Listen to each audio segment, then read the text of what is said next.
आपके अपने YouTube channel live study Allahabad पर। तो जैसा कि आपको पता है, प्रत्येक दिन शाम को 7 बजे से हम लोग इकोनॉमिक्स के प्रैक्टिस सेशन को देखते हैं और साथ ही साथ हमारी इकोनॉमिक्स की जो दूसरी क्लास होती है वो आपको लाइव स्टडी इलाहाबाद के मोबाइल एप्लीकेशन पे देखने को मिलता है, जहाँ पे आपको इकोनॉमिक्स के अलग अलग बैच देखने को मिलेंगे और अलग अलग बैचेज में आपको आपके सिलेबस के अनुसार एक रणनीति के तहत इकोनॉमिक्स के कंप्लीट कंटेंट दिए जा रहे हैं, ताकि कम समय में बेहतर ढंग से आप इकोनॉमिक्स को सीख सकें, समझ सकें और सफलता को सुनिश्चित कर सकें। जैसे कि आपको आपके सिलेबस के अनुसार कंप्लीट इकोनॉमिक्स की थियरी पढ़ाई जा रही है। थियरी पढ़ना बहुत जरूरी है, क्योंकि जब तक आप थियरी नहीं पढ़ते हैं तब तक बहुत प्रकार के कंफ्यूजन में फंसे रहते हैं। लेकिन एक बार अगर जो ठीक से क्रम से आपने थियरी को पढ़ लिया तो बहुत सारे प्रश्न ऑटोमेटिकली आपके सही होने लगते हैं। तो सिंपल सटीक साधारण भाषा में मेरे द्वारा ही आपको एप्लीकेशन पे कंप्लीट थियरी पढ़ाई जाती है। इसकी लाइव क्लास होती है। अगर आप लाइव क्लास में नहीं जुड़ते हैं तो बाद में आपको रिकॉर्डेड क्लास भी मिल जाता है। साथ ही साथ यहाँ पे कंप्लीट इकोनॉमिक्स का नोट्स भी आपको दिया जा रहा है, ताकि आप एक तरफ थियरी को पढ़िए और दूसरी तरफ नोट्स के माध्यम से रिवीजन करिए। नोट्स मेरी खुद की हैंड राइटिंग का है, ताकि आप आसानी से नोट्स का रिवीजन कर पाए। साथ ही साथ आपको यहाँ पे टेस्ट सीरीज भी दिया जा रहा है। आप टेस्ट जरूर दीजिए। जब टेस्ट आप देते हैं तो आपको ये बात समझ में आती है कि आप कहाँ पे गलत कर रहे हैं, क्यों गलत कर रहे हैं, उन गलतियों को सुधारिए, फिर अगला टेस्ट दीजिए, जिससे आपकी एक्यूरेसी बेहतर हो पाए। आपको यहाँ पे प्रीवियस ईयर के क्वेश्चन पेपर भी दिए जा रहे हैं। डायरेक्टली इनडायरेक्टली बहुत सारे प्रश्न प्रीवियस ईयर से पूछे जाते हैं और करंट की भी क्लासेस आपको यहाँ पे देखने को मिलती है। मतलब सारे कंटेंट प्रोवाइड कराने की जिम्मेदारी हमारी है। बस आप इन सभी कंटेंट को ठीक तरीके से एप्लीकेशन पे फॉलो करते रहिए, यूट्यूब पे प्रैक्टिस करते रहिए। बहुत ही कम समय में आप इकोनॉमिक्स को सीख पाएंगे, समझ पाएंगे और सफलता को सुनिश्चित कर पाएंगे। लाइफ टाइम की वैलिडिटी के साथ आपको कोर्स मिलता है। तो जो लोग भी एडमिशन लेना चाहते हैं, आप डिस्क्रिप्शन बॉक्स में जाइए, लाइव स्टडी इलाहाबाद के मोबाइल एप्लीकेशन का लिंक मिल जाएगा। एप्लीकेशन को डाउनलोड कर लीजिए और जिस परीक्षा की भी तैयारी आप कर रहे हैं उस परीक्षा का कोर्स आप वहां से डायरेक्ट परचेज कर सकते हैं। और अगर जो किसी भी प्रकार की आपकी इंक्वायरी है तो आप मुझे इस नंबर पे कॉल कर सकते हैं या व्हाट्सएप मैसेज कर सकते हैं। आपको इकोनॉमिक्स के सभी बैच मिल जाएंगे, जैसे उत्तर प्रदेश में टीजीटी, उत्तर प्रदेश में PGT, GIC lecturer, LT grade. Bihar में आपको टीआरई 4.0, 5.0 का बैच मिल जाएगा।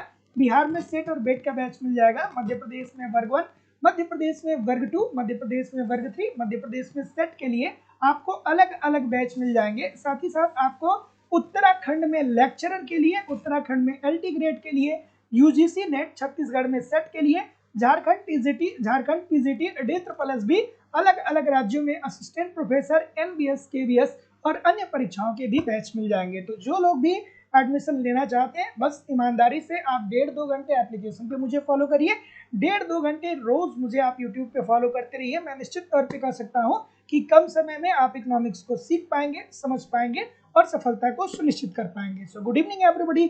अब हम लोग मूव करते हैं अपने सेशन की तरफ और आज के सेशन का पहला प्रश्न आप लोगों के सामने ये रहा कि अर्थशास्त्र में संस्थिति अर्थात साम्य से क्या तात्पर्य है। अर्थशास्त्र में साम्य से क्या तात्पर्य है, बेसिकली आपको ये बताना है। साम्य अर्थात ये संतुलन की बात कर, संतुलन, साम्य अर्थात संतुलन की बात हो रहा है। और संतुलन कहाँ पे होता है, जहां पे, चलिए पहले आप करिए उत्तर, ठीक है। संतुलन कहाँ पे होगा? सी बोल रहे। तो देखिए, अर्थशास्त्र में संस्थिति अर्थात साम्य अर्थात संतुलन से क्या तात्पर्य होगा। तो संतुलन एक ऐसी अवस्था होती है, अगर जो हम लोग बात करें अर्थशास्त्र में, साम्य का मतलब क्या होता है, संतुलन का मतलब क्या होता है। तो संतुलन का मतलब ये होता है कि अर्थव्यवस्था ऐसी स्थिति में पहुंच गई है जहां से अब कोई और परिवर्तन नहीं हो सकता है, ठीक है। संतुलन का मतलब ये होता है कि अब अर्थव्यवस्था में कोई परिवर्तन नहीं होगा।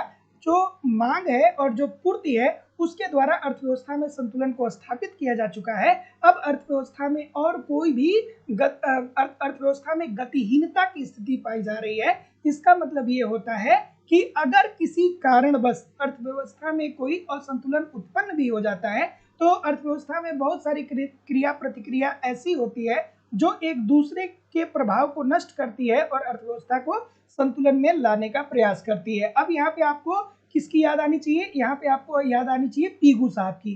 पीगू साहब ने क्या कहा था कि संतुलन या साम्य वह स्थिति है जहां पे अर्थव्यवस्था में गतिहीनता की स्थिति पाई जाती है, अर्थात अर्थव्यवस्था में कोई परिवर्तन नहीं होता है। और अगर किसी कारणवश अर्थव्यवस्था में परिवर्तन होता है तो अर्थव्यवस्था में बहुत सारी क्रिया प्रतिक्रिया स्वतः ही क्रियाशील हो जाते हैं, जिससे अर्थव्यवस्था पुनः संतुलन में वापस लौट जाती है। जैसे कि पीगू ने उदाहरण किसका दिया था? पीगू ने उदाहरण दिया था भारी पेदी वाली जहाज का। भारी पेदी की जहाज का उदाहरण उन्होंने दिया था। भारी पेदी की जहाज का उदाहरण दिया था और उन्होंने कहा था कि जो भारी पेदी का जहाज होता है उसमें अगर किसी कारणवश असंतुलन उत्पन्न हो जाए तो जहाज में बहुत सारी क्रिया प्रतिक्रिया ऐसी होती है जो स्वतः ही जहाज को संतुलन में लाने का प्रयास करती है। ठीक इसी तरीके से अर्थव्यवस्था में भी होता है। तो जितने लोग भी सी बोल रहे हैं सभी लोग का उत्तर ठीक है। अगला प्रश्न है कि एक समुत्पाद वक्र एक सीधी रेखा में होगा यदि आगत। खूबसूरत सा प्रश्न है, बहुत बार पूछा गया है। हाँ, सभी लोग वीडियो को लाइक शेयर कर दीजिए। जितने लोग भी यहाँ पे जुड़े हैं और चैनल पे नए हैं तो चैनल को सब्सक्राइब करके बेल आइकन को जरूर क्लिक कर दीजिए। अब यहाँ पे आपको समझ में आना चाहिए कि समुत्पाद वक्र क्या होता है। समुत्पाद वक्र क्या होता है बताइए भाई। ठीक है, तो समुत्पाद वक्र उत्पत्ति के दो साधनों के एक समान उत्पादन करने वाले अनेक बिंदुओं का बिंदुपथ होता है। अगर जो आपसे कोई ये पूछे कि समुत्पाद वक्र का मतलब क्या होता है तो आप कहेंगे कि समुत्पाद वक्र उत्पत्ति के दो साधनों के एक समान उत्पादन करने वाले अनेक बिंदुओं का बिंदुपथ होता है। तो जितने लोग भी ऑप्शन नंबर क्या बोल रहे हैं, ये बोल रहे हैं, सभी लोग का उत्तर ठीक है। अब इसके लिए आपको थियरी पढ़नी पड़ेगी क्योंकि इसके पीछे काफी लंबी चौड़ी थियरी है। तो समुत्पाद वक्र एक सीधी रेखा में होगा यदि आगत कैसा हो, पूर्ण स्थापन हो। सो option number A this is the right answer हो जाएगा। ठीक है, अगला प्रश्न। ठीक है, अगला कि दीर्घ अवधि में पूर्ति की लोच कैसी होती है। दीर्घ अवधि में पूर्ति की लोच कैसी होती है, बेसिकली आपको ये बताना है।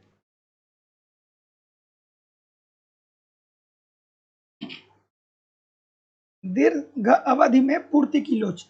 पूर्ति की लोच का फार्मूला थोड़ा आप लोग मुझे लिख करके बताइएगा सभी लोग, क्योंकि ये बार बार पूछा जाता है आपकी पेपर में कि पूर्ति की लोच का फार्मूला क्या होगा। तो पूर्ति की लोच इज इक्वल टू क्या होता है, पहले आप कमेंट करके बताइए।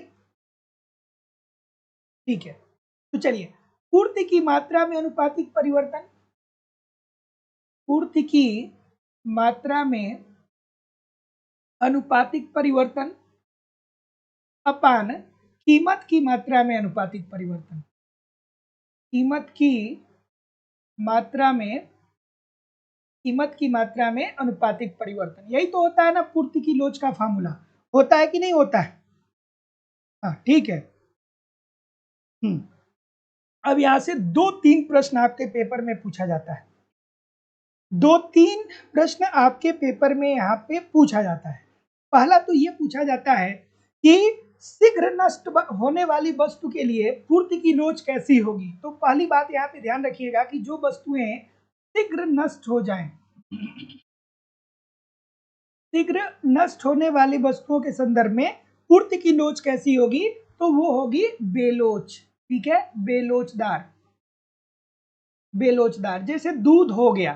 ठीक है, तो एक दूध बेचने वाला व्यक्ति, मान लीजिए कि 100 लीटर, मान लीजिए कि एक दूध बेचने वाला है तो दूध कितना देर चलेगा, 24 घंटे चलेगा। तो दिवाली का मान लीजिए समय आ गया, अब एक दूध बेचने वाला व्यक्ति, उसके पास 100 लीटर दूध वो बेच रहा है।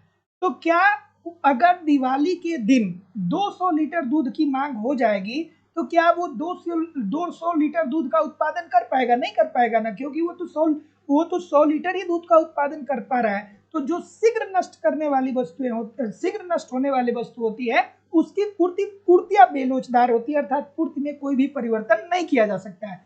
जैसे मछली, उदाहरण के तौर पे मछली की जो मंडी होती है, मछली की मंडी भी क्या है, ये भी शीघ्र नष्ट होने वाली वस्तु है। मछली भी क्या होती है, शीघ्र नष्ट होने वाली वस्तु होती है। क्यों होती है? क्योंकि मान लीजिए कि एक मछली बेचने वाला व्यक्ति मार्केट में जाता है, मतलब मछली विक्रेता, और वो 50 किलो मछली लेकर के जाता है, लेकिन पता चले कि एक एक घंटा में उसका पूरा मछली बिक जाता है, तो क्या वो फिर से तालाब में जाएगा, मछली मार के फिर से मार्केट में ला पाएगा? नहीं ला पाएगा ना, क्योंकि भाई सीमित समय होता है। मछली कब से कब तक बिकती है? 5 बजे से लेकर रात में 9 बजे तक बिकती है बस। तो शीघ्र नष्ट होने वाली वस्तुओं के संदर्भ में पूर्तिया बेलोचदार होती है। और अगर जो यहाँ पे इस प्रश्न की बात करें कि दीर्घ अवधि में, तो दीर्घ अवधि में आपको पता ही होगा कि एक विक्रेता के पास या एक फर्म के पास इतना ज्यादा समय होता है कि वो अपनी उत्पादन की मात्रा को परिवर्तित कर सकता है, अर्थात अपनी पूर्ति को परिवर्तित कर सकता है। जैसे पार्ले जी बिस्किट की कंपनी है, तो पार्ले जी बिस्किट की कंपनी बहुत सालों से चल रही है, तो दीर्घ काल में ये अपने उत्पादन के साधनों को घटा बढ़ा करके पूर्ति में भी परिवर्तन कर सकते हैं। तो ऑप्शन नंबर सी अगला प्रश्न है कि निम्नलिखित में से कौन सा लक्षण पूर्ण प्रतियोगिता का नहीं है? इसमें से कौन सा लक्षण पूर्ण प्रतियोगिता का नहीं है? पूर्ण प्रतियोगिता का कौन सा लक्षण नहीं है? तो अब आपको तुरंत याद आना चाहिए कि सर पूर्ण प्रतियोगिता क्या होता है। तो पूर्ण प्रतियोगिता बाजार की एक ऐसी स्थिति होती है जहां पे बहुत सारे विक्रेता होते हैं, बहुत सारे क्रेता होते हैं, समरूप वस्तुओं का उत्पादन होता है, क्रेता और विक्रेता सबको बाजार का ज्ञान होता है, मांग और पूर्ति की शक्तियों के आधार पर कीमतों का निर्धारण होता है। पूर्ण प्रतियोगिता के अंतर्गत श्रमिकों को उनकी सीमांत उत्पादकता के बराबर मजदूरी दी जाती है। सो अब बताइए आप मुझे इस प्रश्न का उत्तर क्या होगा। तो जैसा कि मैं देख पा रहा हूँ जितने लोग भी ऑप्शन नंबर डी बोल रहे हैं सभी लोग का उत्तर ठीक है। पूर्ण प्रतियोगिता के अंतर्गत असंख्य क्रेता असंख्य विक्रेता होते हैं, मतलब बहुत सारे क्रेता होते हैं, बहुत सारे विक्रेता होते हैं। क्रेताओं की संख्या जहां कम होती है ये अल्पाधिकार की प्रॉपर्टीज होती है। अब आपको अल्पाधिकार की प्रॉपर्टीज याद आनी चाहिए कि अल्पाधिकार बाजार की एक ऐसी स्थिति होती है जिसमें कुछ विक्रेता होते हैं, थोड़े विक्रेता होते हैं, कम विक्रेता होते हैं, 2 से ज्यादा विक्रेता होते हैं, 10 से कम विक्रेता होते हैं। सो ऑप्शन नंबर डी अगला। प्रतिस्थापन की लोच की अवधारणा को किसने प्रस्तुत किया था? प्रतिस्थापन की लोच की अवधारणा किसने दिया था? और सभी लोग थोड़ा मुझे बताइएगा कि प्रतिस्थापन की लोच का फार्मूला क्या होता है, क्योंकि आप लोग के पेपर में पूछा जाता है। मैं आपसे पूछ रहा हूं तो लिख करके जरूर मुझे बताइए कि प्रतिस्थापन की लोच का फार्मूला क्या होता है। सभी लोग लिख करके बताइए, ठीक है। तो सबसे पहले बात तो ये जानिए कि प्रतिस्थापन की लोच की अवधारणा को प्रस्तुत किसने किया था? तो हिग्स के द्वारा प्रस्तुत किया गया था। और प्रतिस्थापन की लोच क्या बताती है? तो प्रतिस्थापन की लोच बताती है कि दो वस्तुओं की कीमत का अनुपातिक परिवर्तन होने पर एक वस्तु की कीमत में कितना प्रतिस्थापन होगा, ठीक है।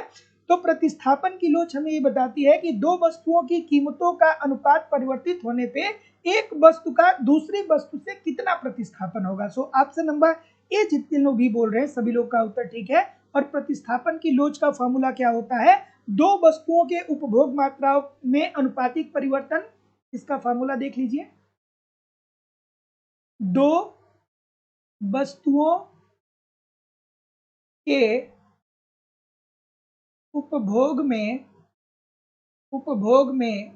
अनुपातिक परिवर्तन अपान दो वस्तुओं की उपभोग में अनुपातिक परिवर्तन अपान दो वस्तुओं की कीमतों में अनुपातिक परिवर्तन, अर्थात अपान दो वस्तुओं की कीमतों में अनुपातिक परिवर्तन, ठीक है। सो याद रखिएगा प्रतिस्थापन की लोच की अवधारणा को किसने विकसित किया था? तो हिग्स ने विकसित किया था। और प्रतिस्थापन की लोच क्या बताती है कि दो वस्तुओं की कीमतों का अनुपातिक परिवर्तन होने पर एक वस्तु का दूसरी वस्तु से कितना प्रतिस्थापन होगा। और प्रतिस्थापन की लोच का फॉर्मूला होता है दो वस्तुओं के उपभोग में अनुपातिक परिवर्तन अपान दो वस्तुओं की कीमतों में अनुपातिक परिवर्तन। सो option number A this is the right answer होगा। अगला प्रश्न कि यदि कोई उत्पादन का साधन केवल एक ही प्रयोग में लाया जा सकता है तो उसकी औसत लागत क्या होगी?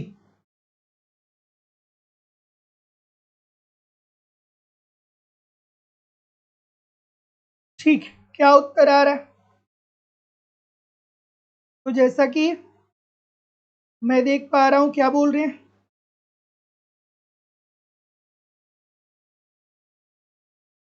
यदि कोई उत्पादन का साधन केवल एक ही प्रयोग में लाया जा रहा है तो उसकी अवसर लागत क्या होगी। अब अवसर लागत की बात कौन करता है, हैबरलर साहब करते हैं।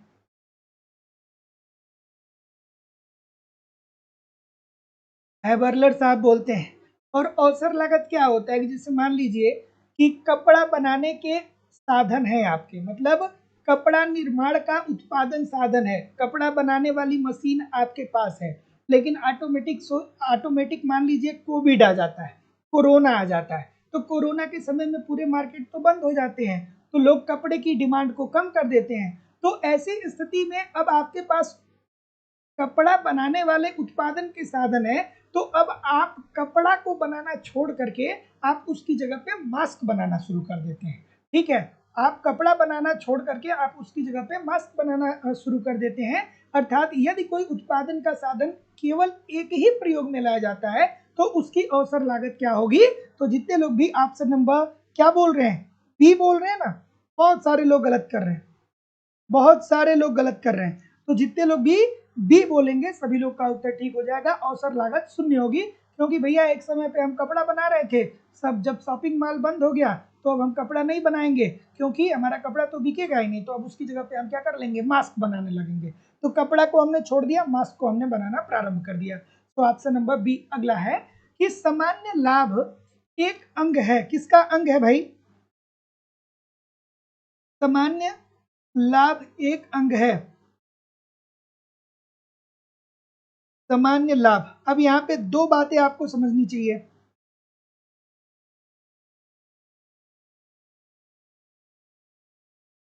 ठीक है, तो सामान्य लाभ, पहली बात तो ये समझिएगा कि सामान्य लाभ क्या होता है। तो सामान्य लाभ का मतलब ये होता है कि पहली बात ये होती है कि एक उद्यमी को या एक विक्रेता को या एक फर्म को इतना पैसा मिल रहा है कि वो उद्योग में बना रहे।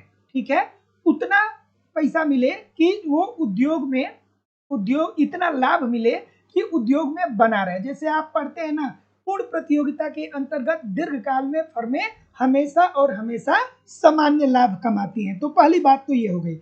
दूसरी बात आपको ये समझनी चाहिए कि सामान्य लाभ उत्पादन लागत, हाँ क्या हुआ, हाँ, सामान्य लाभ उत्पादन लागत में सम्मिलित होने के कारण सदैव धनात्मक होता है, जबकि सकल और शुद्ध लाभ ऋणात्मक भी हो सकता है। और सामान्य लाभ को हम और किस नाम से जानते हैं, तो सामान्य लाभ को हम सन्निहित लागत के नाम से जानते हैं। ठीक है, so option number D according to the question this is the right answer हो जाएगा। और आपको पता ही होगा कि सामान्य लाभ का मतलब क्या होता है। तो सामान्य लाभ ऐसा लाभ होता है जिसके अंतर्गत उद्यमी इतना लाभ प्राप्त करता है कि वो मार्केट में बना रहे, उद्योग में बना रहे और उत्पादन को बनाए रखे। और ऐसा कहाँ पे देखने को मिलता है, पूर्ण प्रतियोगिता में दीर्घकाल के अंतर्गत फर्में हमेशा और हमेशा सामान्य लाभ कमाती हैं, और सामान्य लाभ को हम लोग सन्निहित लागत भी बोलते हैं। ऑप्शन नंबर डी अगला प्रश्न ये रहा कि असामान्य लाभ निम्न में से कब नहीं होगा। असामान्य लाभ कब नहीं होगा, आप देखिए उसी कॉन्सेप्ट से ये भी प्रश्न बना हुआ है। सामान्य लाभ कब नहीं होगा, अभी मैं बोल रहा था इसी शब्दों को। जब मैं किसी चीज को एक्सप्लेन करता हूँ, एक भी शब्द में जो बोल रहा हूँ ना, उसका ऐसा नहीं है कि कोई मतलब नहीं है, उसका मतलब है। तो ध्यान से शब्दों को सुना करिए। अभी मैंने आपको बताया कि चूंकि पूर्ण प्रतियोगिता के अंतर्गत मांग और पूर्ति की शक्तियों के आधार पे कीमतों का निर्धारण उद्योग करता है। ठीक है, पूर्ण प्रतियोगिता के अंतर्गत मांग और पूर्ति की शक्तियों के आधार पे कीमतों का निर्धारण उद्योग करता है, और उद्योग जो कीमत निर्धारित करता है, इसी कीमत पर एक व्यक्तिगत फर्म जितने चाहे प्रोडक्ट को मार्केट में बेच सकता है। ठीक है, जितने चाहे प्रोडक्ट को मार्केट में बेच सकता है। इसलिए पूर्ण प्रतियोगिता के अंतर्गत दीर्घकाल में फर्में हमेशा और हमेशा सामान्य लाभ ही कमाती हैं, क्योंकि पूर्ण प्रतियोगिता बाजार की एक ऐसी स्थिति होती है जहाँ पे बहुत सारे विक्रेता होते हैं, बहुत सारे क्रेता होते हैं, समरूप वस्तु का उत्पादन होता है, क्रेता और विक्रेता सबको बाजार का ज्ञान होता है। और वहाँ पे पूर्ण प्रतियोगिता के अंतर्गत चूंकि बहुत सारे फर्म होते हैं, बहुत सारे क्रेता होते हैं, बहुत सारे विक्रेता होते हैं, तो वहाँ पे एक हेल्दी कंपटीशन होता है। तो कोई अगर जो थोड़ा सा भी अपनी कीमत को बढ़ाना चाहेगा तो ऐसा नहीं हो पाएगा। तो पूर्ण प्रतियोगिता के अंतर्गत दीर्घकाल में फर्में हमेशा और हमेशा सामान्य लाभ ही कमाती हैं। Option number D. अगला कि एंजिल वक्र निम्नलिखित में से किसके मध्य संबंध को बताता है। चलिए भाई, एंजिल वक्र की बात आ गई। एंजिल साहब कहाँ के थे? ये एक जर्मन अर्थशास्त्री थे। कहाँ के थे? ये एक जर्मन अर्थशास्त्री थे। और एंजिल साहब ने क्या किया? इन्होंने लोगों के आय का अध्ययन किया।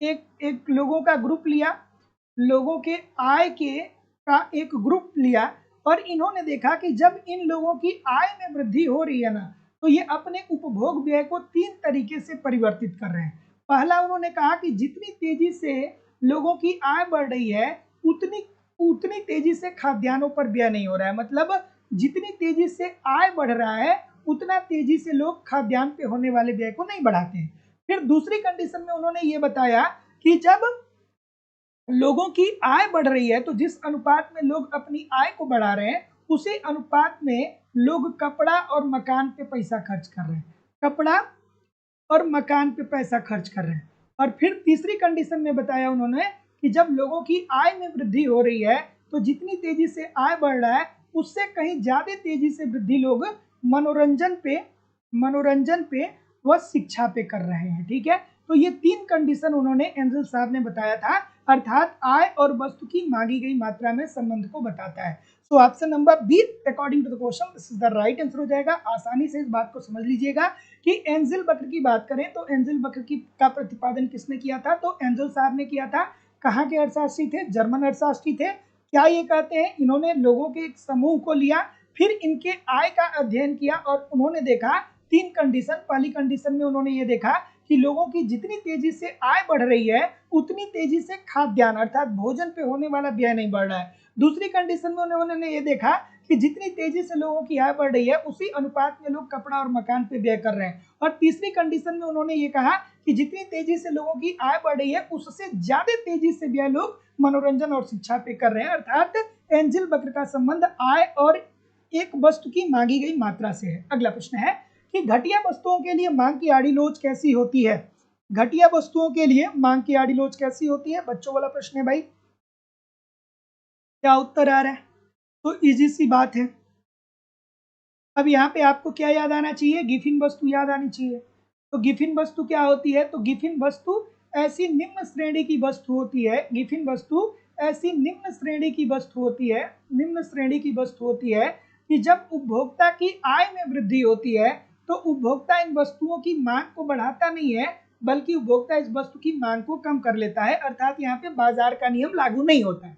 तो गिफिन वस्तुएं ऐसी निम्न श्रेणी की वस्तु होती है कि जब उपभोक्ता की आय में वृद्धि होती है तो उपभोक्ता अपने मांग को बढ़ाता नहीं है बल्कि वो अपने मांग को कम कर लेता है। जैसे कि हम कहते हैं कि मिट्टी का तेल, केरोसिन आयल, मिट्टी का तेल, या हम ऐसे कह सकते हैं कि बाजरा। तो आपने देखा ना कि आज से 20-25 साल पहले लोग रसोई पकाने के लिए स्टोव का इस्तेमाल करते थे और स्टोव में क्या लगता था? मिट्टी का तेल लगता था। लेकिन उस समय हमारी अर्थव्यवस्था में इतना पैसा नहीं था। लेकिन जैसे जैसे हमारी अर्थव्यवस्था का विकास हुआ, लोगों की आय में वृद्धि हुई, वैसे वैसे लोग क्या क्या करने लगे? जब लोगों की आय बढ़ रही है तो लोग मिट्टी की तेल की मांग को कम कर दिए और वो रसोई पकाने वाले गैस की मांग को बढ़ा देते हैं। तो इसमें क्या देखने को मिलता है?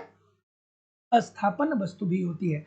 तो ऑप्शन नंबर जितने लोग भी क्या बोल रहे हैं? ऋणात्मक होता है। सभी लोग का उत्तर ठीक है। अर्थात जब आय बढ़ती है तो आप मांग को बढ़ाते नहीं है बल्कि मांग को कम कर देते हैं। अगला प्रश्न है कि आवासीय निर्माण क्या होगा? आवासीय निर्माण क्या होगा?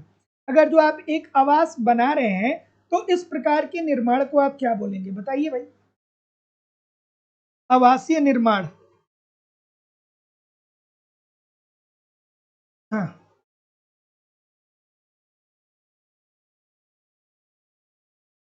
क्या उत्तर आ रहा है? आवासीय निर्माण। तो अब देखिए, आवासीय निर्माण का मतलब यह है कि आप एक आवास खरीद रहे हैं और आप आवासीय निर्माण का मतलब यह है कि आप एक आवास बना रहे हैं। और आवास बना रहे हैं तो उसको किस लिए बना रहे हैं? रहने के लिए बना रहे हैं। आवास किस लिए बना रहे हैं? रहने के लिए बना रहे हैं। और जब आवास को रहने के लिए बना रहे हैं तो ये क्या होगा? ये एक प्रकार का व्यय होगा। सो ऑप्शन नंबर जितने लोग भी बी बोल रहे हैं सभी लोग का उत्तर यहाँ पे बिल्कुल ठीक होगा। आवास का आप निर्माण करेंगे तो आवास रहने के लिए ही तो बनाएंगे ना। ऐसा थोड़ी है कि आवास पूंजी निर्माण के लिए बन रहा है, ऐसा बिल्कुल नहीं है। आवास मतलब जहां आप रहेंगे, और जब आप रहेंगे घर बनवाएंगे तो वहां पे तो एक व्यय ही कर रहे हैं ना, आप किराया देने के लिए तो आवास बना नहीं रहे। तो आवासीय निर्माण एक प्रकार का व्यय होता है। Option number B. अगला प्रश्न है कि रोस्टो ने निम्न में से किस अवस्था का आर्थिक समृद्धि की अवस्थाओं में उल्लेख नहीं किया है। अब ये बिल्कुल आसान सा प्रश्न है, तो अब आपको तुरंत याद आना चाहिए कि रोस्टो साहब ने आर्थिक विकास के सिद्धांत को दिया था। आर्थिक विकास के सिद्धांत को दिया था, और उन्होंने एक पुस्तक लिखी थी, उस पुस्तक का नाम था the stages of economic growth. The stages of economic growth. और इसमें इन्होंने कहा था कि कोई भी अर्थव्यवस्था है, चाहे वो अमेरिका की हो, भारत की हो, नेपाल की हो, बांग्लादेश की हो, कोई भी अर्थव्यवस्था है, जब वो विकास करेगी तो 5 चरणों से होकर के गुजरेगी। तो पहला चरण उन्होंने क्या बताया था? परंपरागत समाज। मतलब यहाँ पे क्या होगा? यहाँ पे आर्थिक क्रियाएं ना के बराबर होंगी, मांग और पूर्ति बिल्कुल क्या होगा? न्यूनतम स्तर पे होगा, अर्थात देश पिछड़ा होगा। लेकिन जब दूसरी कंडीशन आती है तो वो आत्मस्फूर्ति से पूर्व की अवस्था आती है। आत्मस्फूर्ति से पूर्व की अवस्था। अब यहाँ पे क्या होता है कि धीरे धीरे थोड़ा बहुत मांग प्रारंभ होता है। तीसरा कंडीशन आता है आत्मस्फूर्ति की अवस्था, अर्थात अब यहाँ पे मांग व पूर्ति और तेजी से क्रियाशील हो जाता है। चौथा कंडीशन आता है कि अर्थव्यवस्था परिपक्वता की स्तर में परिपक्वता की ओर अग्रसर होती है। अर्थात अब यहाँ पे अर्थव्यवस्था में तेजी से उत्पादकता का स्तर बढ़ता है और आर्थिक क्रियाएं क्रियाशील होती हैं। और पांचवी अवस्था होती है समृद्धि की अवस्था या अत्यधिक उपभोग की अवस्था। ठीक है, यहाँ पे अर्थव्यवस्था क्या होती है? विकसित हो जाती है। तो जैसे जो अमेरिका हो गया, इंग्लैंड हो गया, कनाडा हो गया, वो सब के सब इसी अवस्था में है। और भारत की बात करें तो भारत किस अवस्था में है? सभी लोग कमेंट करके बताइए। तो ये जो पांचों अवस्था मैंने लिखा है, इसमें पूंजीवादी अवस्था की बात कहीं नहीं होती है। तो जितने लोग भी ये बोल रहे हैं सभी लोग का उत्तर ठीक हो जाएगा। याद रखिएगा कि आर्थिक विकास का सिद्धांत जब आप पढ़ते हैं तो वहां पे आप रोस्टो के सिद्धांत को पढ़ते हैं। रोस्टो साहब ने अपनी एक पुस्तक लिखी थी जिसका नाम था स्टेजेस ऑफ इकोनॉमिक ग्रोथ। उसमें उन्होंने कहा था कि कोई भी अर्थव्यवस्था है वो 5 चरणों से होगी गुजरेगी। जैसे आपसे मैं पूछूं कि ये परंपरागत समाज की स्थिति कहाँ पे है, तो आप कहेंगे कि सर अफ्रीका में अभी भी बहुत सारे देश हैं जहां पे लोगों की महीने की कमाई 100 रुपए की नहीं होती है, या जहां पे लोगों की महीने की कमाई $1 की नहीं होती है। वहां पे आर्थिक क्रियाएं बहुत लचर हैं और लोग भोजन के लिए क्या करते हैं? संघर्ष करते हैं। और बहुत सारे तो देश ऐसे हैं कि जहां पे लोग क्या करते हैं? चूहा ढूंढते हैं कि बस चूहा मिल जाए तो कैसे भी मार के उसको खा जाए, क्योंकि उनके पास इतना गेहूं और इतना चावल और इतना दाल और इतनी सारी खाद्यान्नें नहीं है। So option number A this is the right answer हो जाएगा। जैसे बहुत सारे लोग कहते हैं ना कि हम नॉनवेज नहीं खाते हैं, तो अगर जो आप अफ्रीका के बुरुंडी में पैदा हो जाएंगे, एक वहाँ छोटा सा देश है, तो वहाँ पे कुछ ऐसा है ही नहीं कि आप खाएंगे, अनाज उनाज टाइप का कुछ है ही नहीं, तो आपको क्या खाना पड़ेगा? वही चूहा खाना पड़ेगा, क्योंकि सर्वाइव तो करना है। तो क्या हो गया कि ये जितनी भी खान पान की चीजें होती हैं ये सब की सब क्लाइमेट पे डिपेंड करती हैं कि आप कहाँ पे रहते हैं, किस जगह पे रहते हैं। अगला प्रश्न आपके सामने ये रहा कि हैरड के समृद्धि मॉडल में अर्थव्यवस्था में समृद्धि संतुलन में कब होगा? चलिए भाई बताइए, इस प्रश्न का उत्तर करिए। क्या उत्तर आ रहा है? तो option number C, G A is equal to G W. यही तो, G A is equal to G W. यहीं पे तो अर्थव्यवस्था में क्या होता है? संतुलन होता है। यहीं पे संतुलन होता है, अर्थात यहीं पे अर्थव्यवस्था में क्या होता है? पूर्ण रोजगार होता है। अर्थव्यवस्था में पूर्ण रोजगार यहीं पे होता है, पूर्ण रोजगार यही होता है। तो जितने लोग भी ऑप्शन नंबर सी बोल रहे हैं सभी लोग का ठीक है, उत्तर है। और अब यहाँ पे आपको 2-3 बातें याद रखनी है कि जीए को हम क्या बोलते हैं। तो जीए जो होता है ये वास्तविक वृद्धि दर होता है। ये क्या होता है? ये होता है वास्तविक वृद्धि दर। और आपके पेपर में पूछा जाता है कि वास्तविक वृद्धि दर का मतलब क्या होता है? तो यह वह दर होता है जिस पे देश विकास कर रहा होता है, जिस पर देश विकास करता है। और इसका फार्मूला क्या होता है? इसका फार्मूला होता है बचत अनुपात अपन पूंजी अनुपात। बचत अनुपात बचत अनुपात अपान पूंजी अनुपात, बचत अनुपात अपान पूंजी अनुपात। उसके बाद आपको दूसरी बात याद आनी चाहिए, GW। GW क्या होता है भाई, इसे हम किस नाम से जानते हैं, या इसे क्या बोलते हैं, आवश्यक वृद्धि दर। GW ये पहला है वास्तविक वृद्धि दर। पहला तो वास्तविक वृद्धि दर ऐसी दर होती है जिसपे एक देश विकास करता है, और दूसरा होता है GW जिसे हम लोग आवश्यक वृद्धि दर बोलते हैं। सब इंपॉर्टेंट है। GW आवश्यक वृद्धि दर। तो आवश्यक वृद्धि दर क्या होता है, तो आवश्यक वृद्धि दर वह दर होता है जिसपे अर्थव्यवस्था की आय में पूर्ण क्षमता वृद्धि दर होती है। मतलब अर्थव्यवस्था पूर्ण क्षमता से आवश्यक वृद्धि दर वह दर होता है जिसपे अर्थव्यवस्था की आय की पूर्ण क्षमता वृद्धि दर होती है। ठीक है, और इसका फॉर्मूला क्या होता है सीमांत बचत प्रवृत्ति अपान पूंजी उत्पादन अनुपात। और तीसरा होता है प्राकृतिक वृद्धि दर जिसे हम लोग GN बोलते हैं। GN को क्या बोलते हैं, प्राकृतिक वृद्धि दर। और प्राकृतिक वृद्धि दर क्या होता है, प्राकृतिक वृद्धि दर क्या होता है, तो प्राकृतिक वृद्धि दर इस दर पे अर्थव्यवस्था में पूर्ण रोजगार की स्थिति विद्यमान होती है। तो प्राकृतिक वृद्धि दर क्या होता है, पूर्ण रोजगार की अवस्था होती है। तो ऑप्शन नंबर जितने लोग भी क्या बोल रहे हैं, सी बोल रहे हैं, ठीक बोल रहे हैं। अगला, निम्नलिखित में से कौन सी मान्यता तुलनात्मक लागत सिद्धांत की नहीं है। क्या उत्तर आ रहा है भाई,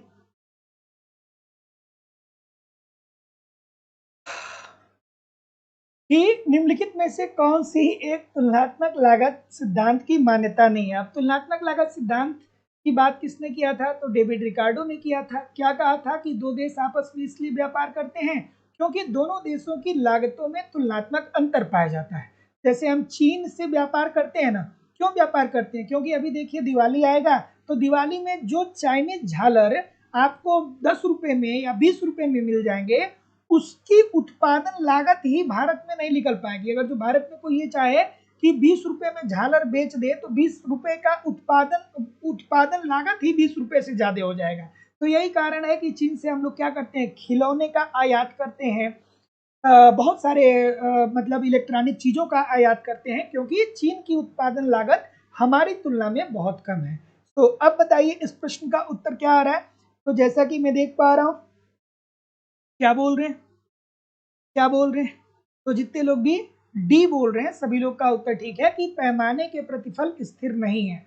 ये पूछ रहा है कि कौन सी मान्यता नहीं है, तो पैमाने के प्रतिफल स्थिर नहीं है। मैंने बहुत बार बताया है कि रिकार्डो साहब ने क्या कहा कि सभी श्रम इकाइयां जो होती हैं वो क्या होती हैं, समरूप होती हैं। फिर उन्होंने टेक्नोलॉजी को स्थिर माना था, कहा था कि व्यापार में परिवहन लागत भी नहीं होती है, और उत्पादन के सभी साधन पूर्ण रोजगार में लगे हुए हैं। तो ऑप्शन नंबर डी। अगला प्रश्न ये रहा कि लियोनतीव विरोधाभास के विषय में निम्नलिखित में से कौन सी बातें सत्य नहीं है। चलिए, लियोनतीव विरोधाभास की बात हो रही है, क्या उत्तर आ रहा है, लियोनतीव विरोधाभास। तो लियोनतीव विरोधाभास को समझने के लिए सबसे पहले तो आपको हेक्सर-ओहलिन को समझना चाहिए। हेक्सर-ओहलिन को समझना चाहिए। हेक्सर-ओहलिन क्या कहते हैं, हेक्सर-ओहलिन ये कहते हैं कि दो देश साधन संपन्नता में भिन्नता के कारण आपस में व्यापार करते हैं। अर्थात साधन संपन्नता में भिन्नता के कारण दो देश व्यापार करते हैं। और हेक्सर-ओहलिन कहते हैं कि देखिए भैया, जिस देश के पास श्रम ज्यादा मात्रा में, अब चूंकि वो लोग ये मानते हैं कि उत्पादन के दो साधन है, हेक्सर-ओहलिन की थियरी को अगर जो आप पढ़ेंगे तो उन्होंने क्या कहा कि उत्पादन के दो साधन है, एक श्रम है और दूसरा पूंजी है। एक श्रम है और दूसरा पूंजी है। तो जिन देशों के पास श्रम ज्यादा मात्रा में विद्यमान है, उसे श्रम प्रधान वस्तु का उत्पादन करके निर्यात करना चाहिए, और जिस देश के पास पूंजी ज्यादा है, उसे पूंजी प्रधान वस्तुओं का उत्पादन करके उसका निर्यात करना चाहिए। तो चूंकि अमेरिका के पास पूंजी है, तो अमेरिका को पूंजी प्रधान वस्तु का उत्पादन करना चाहिए, और भारत के पास श्रम ज्यादा है, तो भारत को श्रम प्रधान वस्तु का उत्पादन करके अमेरिका को निर्यात करना चाहिए। लेकिन जब लियोनतीव साहब आते हैं और वो क्या करते हैं, अमेरिका की अर्थव्यवस्था का अध्ययन करते हैं, तो लियोनतीव साहब ये देखते हैं कि अरे भाई, अमेरिका पूंजी प्रधान देश है, और हेक्सर-ओहलिन के अनुसार अमेरिका को पूंजी प्रधान वस्तुओं का उत्पादन करके निर्यात करना चाहिए। लेकिन वास्तविक रूप में लियोनतीव साहब जब अमेरिका का अध्ययन करते हैं तो वो ये देखते हैं कि अमेरिका तो श्रम प्रधान वस्तु का उत्पादन करके निर्यात कर रहा है और पूंजी प्रधान वस्तुओं का आयात कर रहा है। तो इसे ही लियोनतिफ पैराडॉक्स या लियोनतिफ विरोधाभास कहा गया। और इसमें से कौन सा नहीं सही है? तो ये ब्रिटेन के आयात निर्यात का अध्ययन करता है। ब्रिटेन से नहीं भैया, ये अमेरिका से संबंधित है। ठीक है, सो ऑप्शन नंबर जितने लोग बी बोल रहे हैं सभी लोगों का उत्तर यहाँ पे एब्सोल्युटली 100% ठीक है। अगला, कि एक देश का व्यापार शेष निम्नलिखित में से किन मदों पर आधारित होता है? व्यापार शेष किन मदों पर आधारित होता है? सभी लोग वीडियो को लाइक शेयर कर दीजिए। संजय कुमार जी, अरुणिमा जी, स्मिता तिवारी जी, राजन सिंह जी, शिवानी श्रीवास्तव जी, सर्वेश कुमार जी, अक्षय जी, विशाल जी, ललिता साक्य जी, राजन सिंह जी, इतने सारे लोग क्लास में जुड़े हैं, फिर भी लाइक और शेयर की संख्या बहुत कम है। सभी लोग एक बार पहले वीडियो को लाइक शेयर कर दीजिए। अब एक लाइन में बताऊंगा, आपको पूरी जिंदगी भर याद रहेगा। ठीक है, बस मेरे शब्दों को सुन लीजिएगा। व्यापार शेष कैसे निकालेंगे? अगर जो आपसे कोई ये पूछे कि व्यापार शेष क्या होता है, ठीक है, तो व्यापार शेष आयात और निर्यात का अंतर होता है। यही तो, आयात व निर्यात का अंतर होता है। आयात व निर्यात का अंतर होता है। व्यापार शेष क्या होता है? आयात और निर्यात का अंतर होता है। यही तो होता है ना। अब देखिए, अगर जो आयात बराबर हो निर्यात के, निर्यात बराबर हो, तीन कंडीशन समझनी चाहिए यहाँ पे। पहली कंडीशन है कि अगर जो निर्यात बराबर है किसके? आयात के। अगर जो निर्यात बराबर है आयात के, तो ऐसी स्थिति में क्या होगा? व्यापार शेष की स्थिति जो होगी वो स्थिर रहेगी, आयात निर्यात अगर जो बराबर है तो। लेकिन वहीं दूसरी कंडीशन अगर जो हम लोग बात करें, तो दूसरी कंडीशन में अगर जो मान लीजिए कि अगर जो मान लीजिए कि निर्यात हम कम कर रहे हैं, निर्यात हम कम कर रहे हैं और आयात हम ज्यादा कर रहे हैं, तो इससे हमारे देश को क्या होगा? इससे हमारे देश को घाटा होगा, क्योंकि हमें ज्यादा विदेशी मुद्रा का त्याग करना पड़ेगा। और तीसरा होगा कि अगर जो हम निर्यात ज्यादा कर रहे हैं और आयात कम कर रहे हैं, तो इससे हमारे देश को क्या होगा? इससे हमारे देश को लाभ होगा। तो जितने लोग भी ऑप्शन नंबर क्या बोल रहे हैं? ए बोल रहे हैं, सभी लोग का उत्तर यहाँ पे बिल्कुल ठीक हो जाएगा। केवल और केवल दृश्य मद। और दृश्य मदों में किसे शामिल करते हैं? व्यापार को, जो वस्तुएं मतलब देखी जा सकती हैं। ठीक है, और अदृश्य मदों में सेवाओं को सम्मिलित करते हैं। तो इस बात को भी ध्यान रखिएगा। सो option number A, this is the right answer हो जाएगा। अगला प्रश्न है कि उदारीकरण की नीति में निम्नलिखित में से क्या सत्य नहीं है?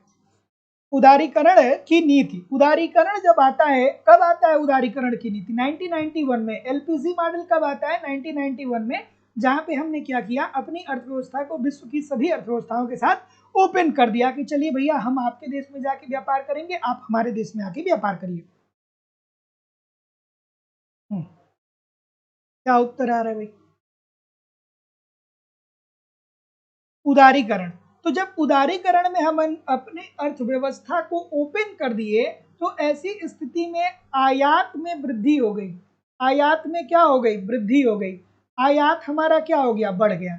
और जब आयात बढ़ गया तो हमने क्या किया? आयात का प्रतिस्थापन थोड़ी किया। आयात प्रतिस्थापन का मतलब ये होता है कि हम अपने निर्यात को बढ़ाएं और आयात को कम करें, निर्यात को बढ़ाएं और आयात को कम करें। ये होता है आयात प्रतिस्थापन। अर्थात जो हमारे देश की घरेलू मांग है उसकी पूर्ति अगर जो हम घरेलू उद्योगों से कर दें, तो हम कहेंगे कि हम आयात का प्रतिस्थापन कर रहे हैं। और ये पूछ रहा है कि उदारीकरण का कौन सा, उदारीकरण की नीति निम्नलिखित में से कौन सी नहीं है? तो आयात प्रतिस्थापन।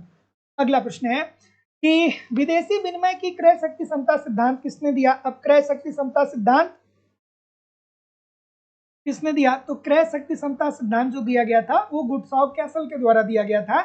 और उन्होंने क्या कहा था कि क्रय शक्ति अगर जो दो देशों के मध्य जो मुद्राओं का विनिमय होता है, उस दो देशों के मध्य जब मुद्राओं का विनिमय होता है, तो उन दोनों मुद्राओं की क्रय शक्ति के आधार पे उन मुद्राओं का विनिमय होता है। जैसे कि मान लीजिए कि $1 है, तो अगर जो अंतरराष्ट्रीय बाजार में आप $1 की कोई वस्तु लेते हैं, तो आपको कितना रुपए देना पड़ता है? 84 रुपए देना पड़ता है। देना पड़ता है कि नहीं देना पड़ता है? अर्थात $1 को आप कितने रुपए से परिवर्तित कर रहे हैं? 84 रुपए से परिवर्तित कर रहे हैं।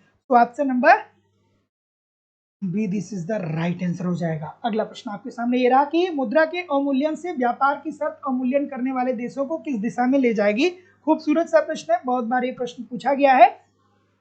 चलिए बताइए क्या उत्तर आ रहा है। और आप लोगों की इकोनॉमिक्स की जो दूसरी क्लास है वो लाइव स्टडी इलाहाबाद के मोबाइल एप्लीकेशन पे हो रही है, जहाँ पे एक रणनीति के तहत आपको सभी कंटेंट दिए जा रहे हैं। अगर जो आप ठीक तरीके से 1.5-2 घंटे मुझे एप्लीकेशन पे और 1.5-2 घंटे यूट्यूब पे पढ़ रहे हैं, तो मैं निश्चित तौर पे कह रहा हूँ कि अगर जो आप मुझे 60 से 90 दिन ठीक से फॉलो कर लेंगे और ईमानदारी से 2 घंटे यूट्यूब पे 2 घंटे एप्लीकेशन पे पढ़ेंगे, तो आप देखिएगा आप अपने आप को ऐसी कंडीशन में पाएंगे जहाँ पे आपको खुद लगने लगेगा कि अब नौकरी मिल सकती है। ठीक है ना, क्योंकि जिंदगी में कोई सरप्राइज नहीं होने वाला है। जब आपको सिलेक्शन मिलना होगा तो आपको खुद अंदर से पता चलने लगेगा, आपकी तैयारी आपको बताने लगेगी कि आपको आपका सिलेक्शन हो जाएगा।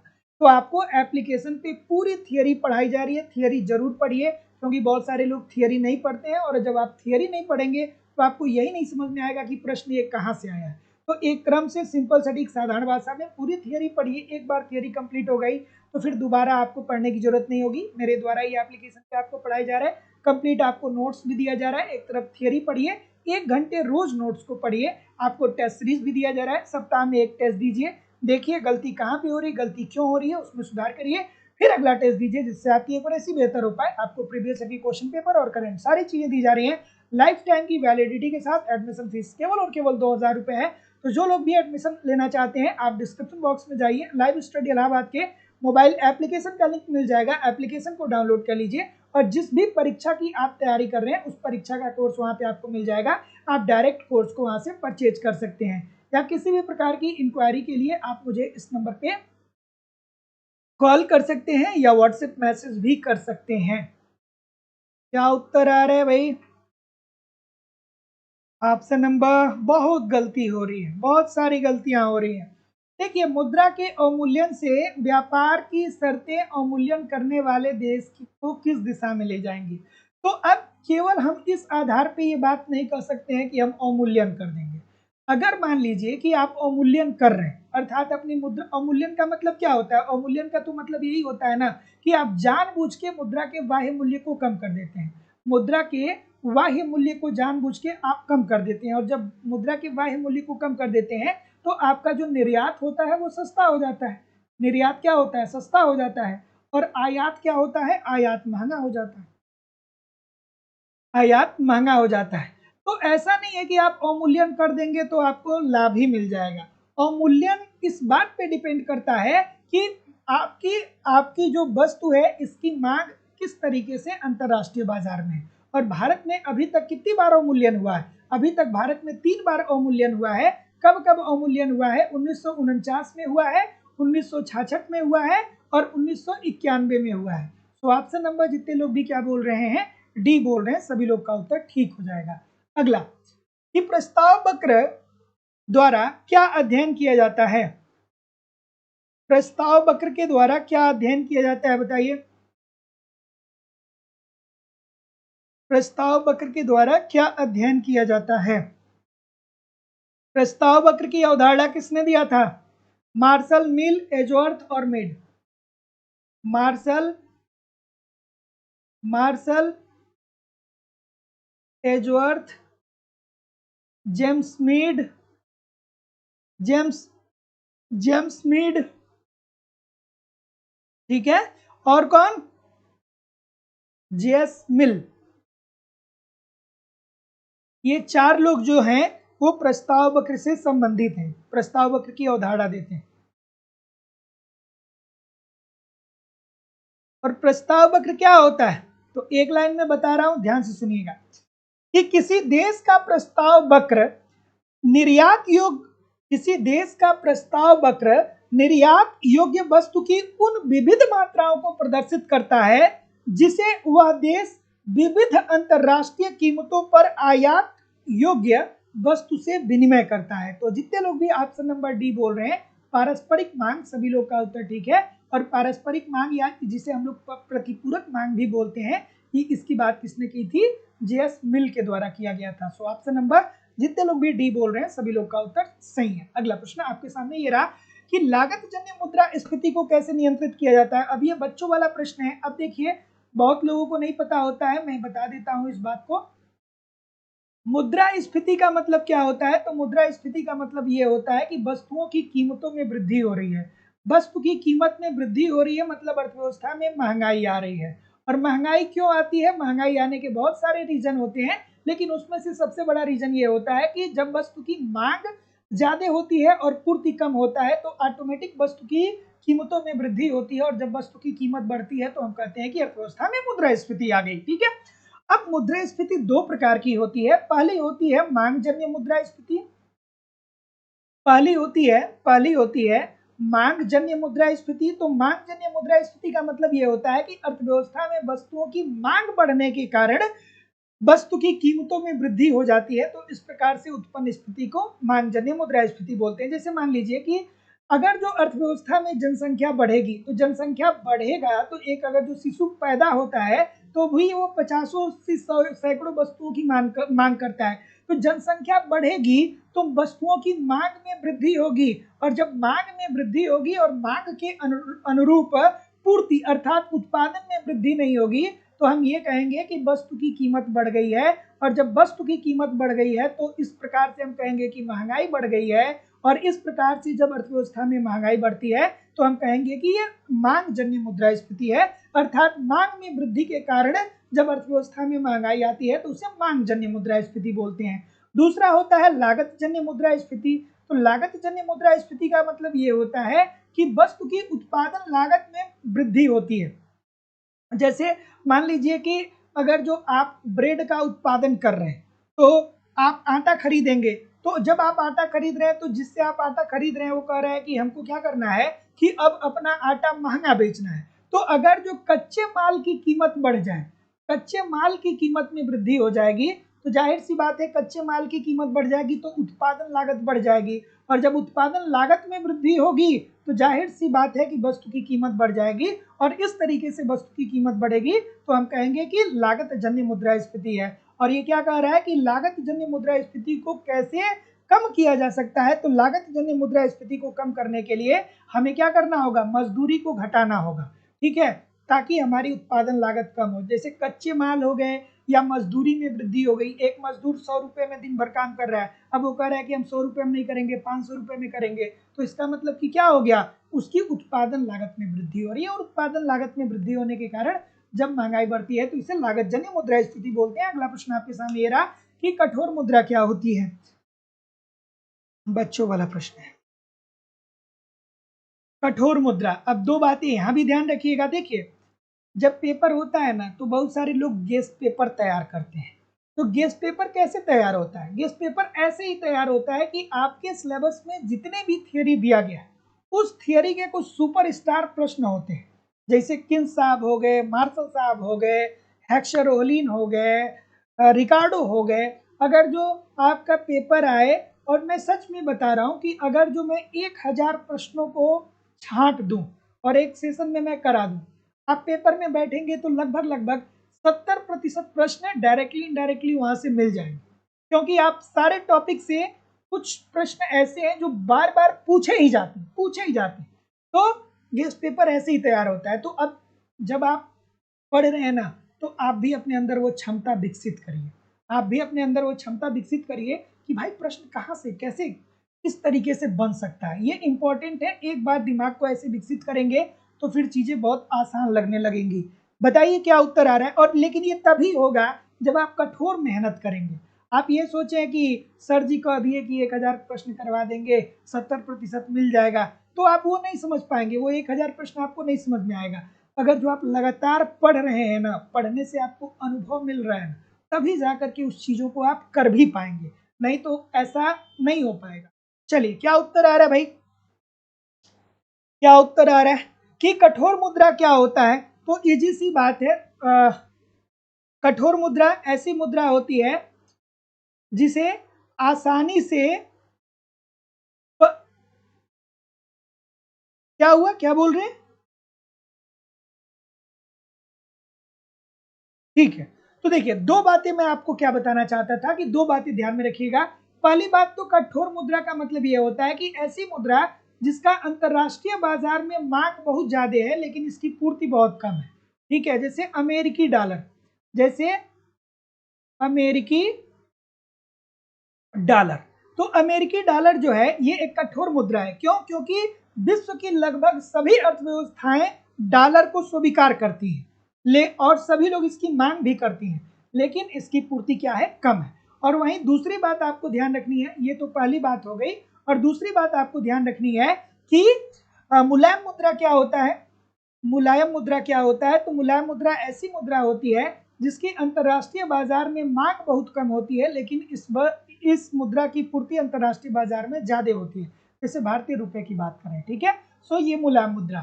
सो ऑप्शन नंबर जितने लोग भी क्या बोल रहे हैं, डी बोल रहे हैं कि ये सीमित परिवर्तनीय होता है, अर्थात इसकी मांग तो बहुत होती है लेकिन ये सीमित अर्थात इसकी पूर्ति कम होती है। तो इस प्रकार की मुद्रा को हम लोग कठोर मुद्रा बोलते हैं। Option number D. अगला प्रश्न है कि किसके विचार में मुद्रा की मांग को ब्याज की दर भी मुख्य रूप से प्रभावित करती है? किसने कहा कि मुद्रा की मांग ब्याज दर को प्रभावित करती है?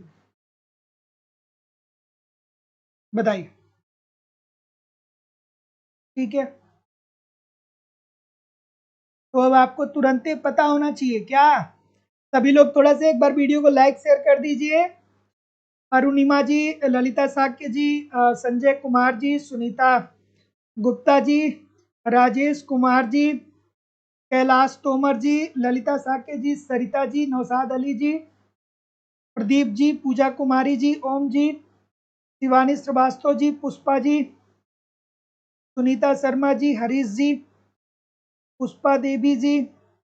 चलिए सभी लोग एक बार वीडियो को लाइक कर दीजिए, और जो लोग भी अभी तक चैनल को सब्सक्राइब नहीं किया है, चैनल को सब्सक्राइब कर लीजिए और बेल आइकन को जरूर क्लिक कर लीजिए। बेल आइकन को क्लिक कर लेंगे तो आपको नोटिफिकेशन मिलने लगेगा। क्या उत्तर आ रहा है? तो ये जैसी बात है भाई, सबको पता होना चाहिए कि मुद्रा की मांग को ब्याज दर के रूप में किसने बताया था? तो वो बताया था किन्स ने। किन्स ने क्या कहा था कि मुद्रा की मांग से अभिप्राय क्या होता है? तो मुद्रा की मांग से अभिप्राय मुद्रा की वह मात्रा है जो लोग अपने पास रखना चाहते हैं। और किन्स साहब ने क्या कहा? किन्स साहब ने कहा कि देखिए भैया, मुद्रा की मांग 3 कारणों से होती है।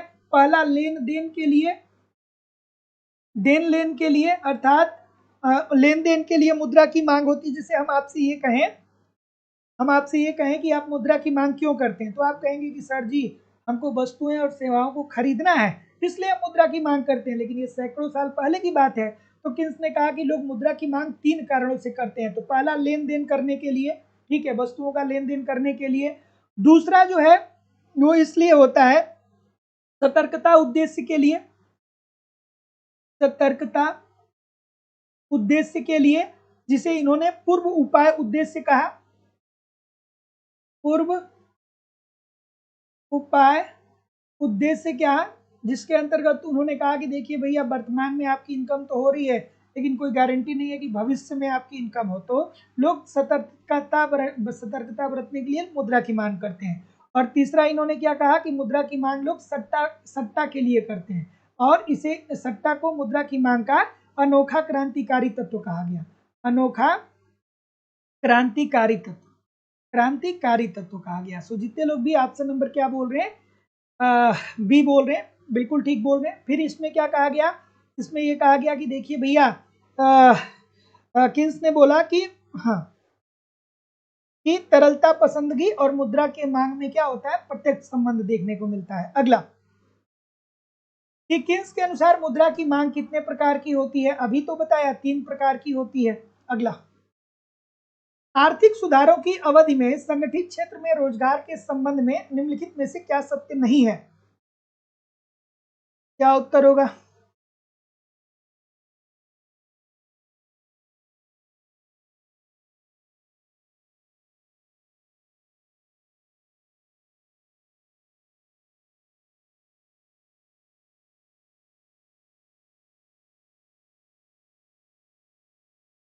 ऑप्शन नंबर,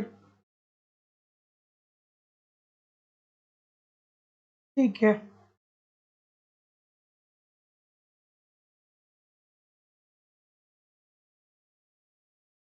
ठीक है। अब मैं आपको बताया हूं, रोज बताता हूं कि संगठित क्षेत्र क्या होता है और असंगठित क्षेत्र क्या होता है।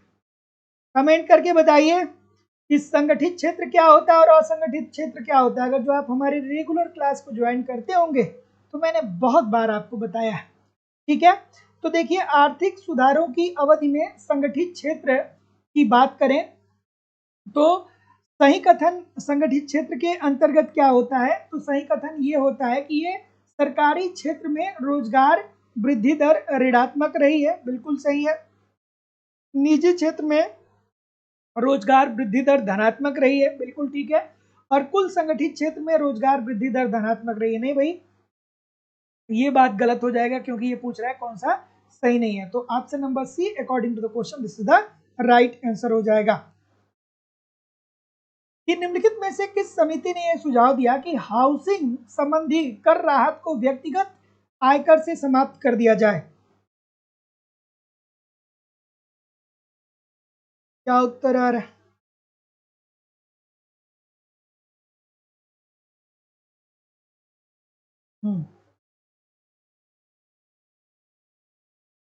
तो जैसा कि मैं देख पा रहा हूं विजय केलकर समिति की बात कर रहे हैं क्या आप लोग? ठीक, तो देखिए ये कब की घटना है, कब की बात है ये बात है 2002 की। 2002 में विजय केलकर समिति का गठन किया गया था और यही विजय केलकर समिति ने कहा था कि हाउसिंग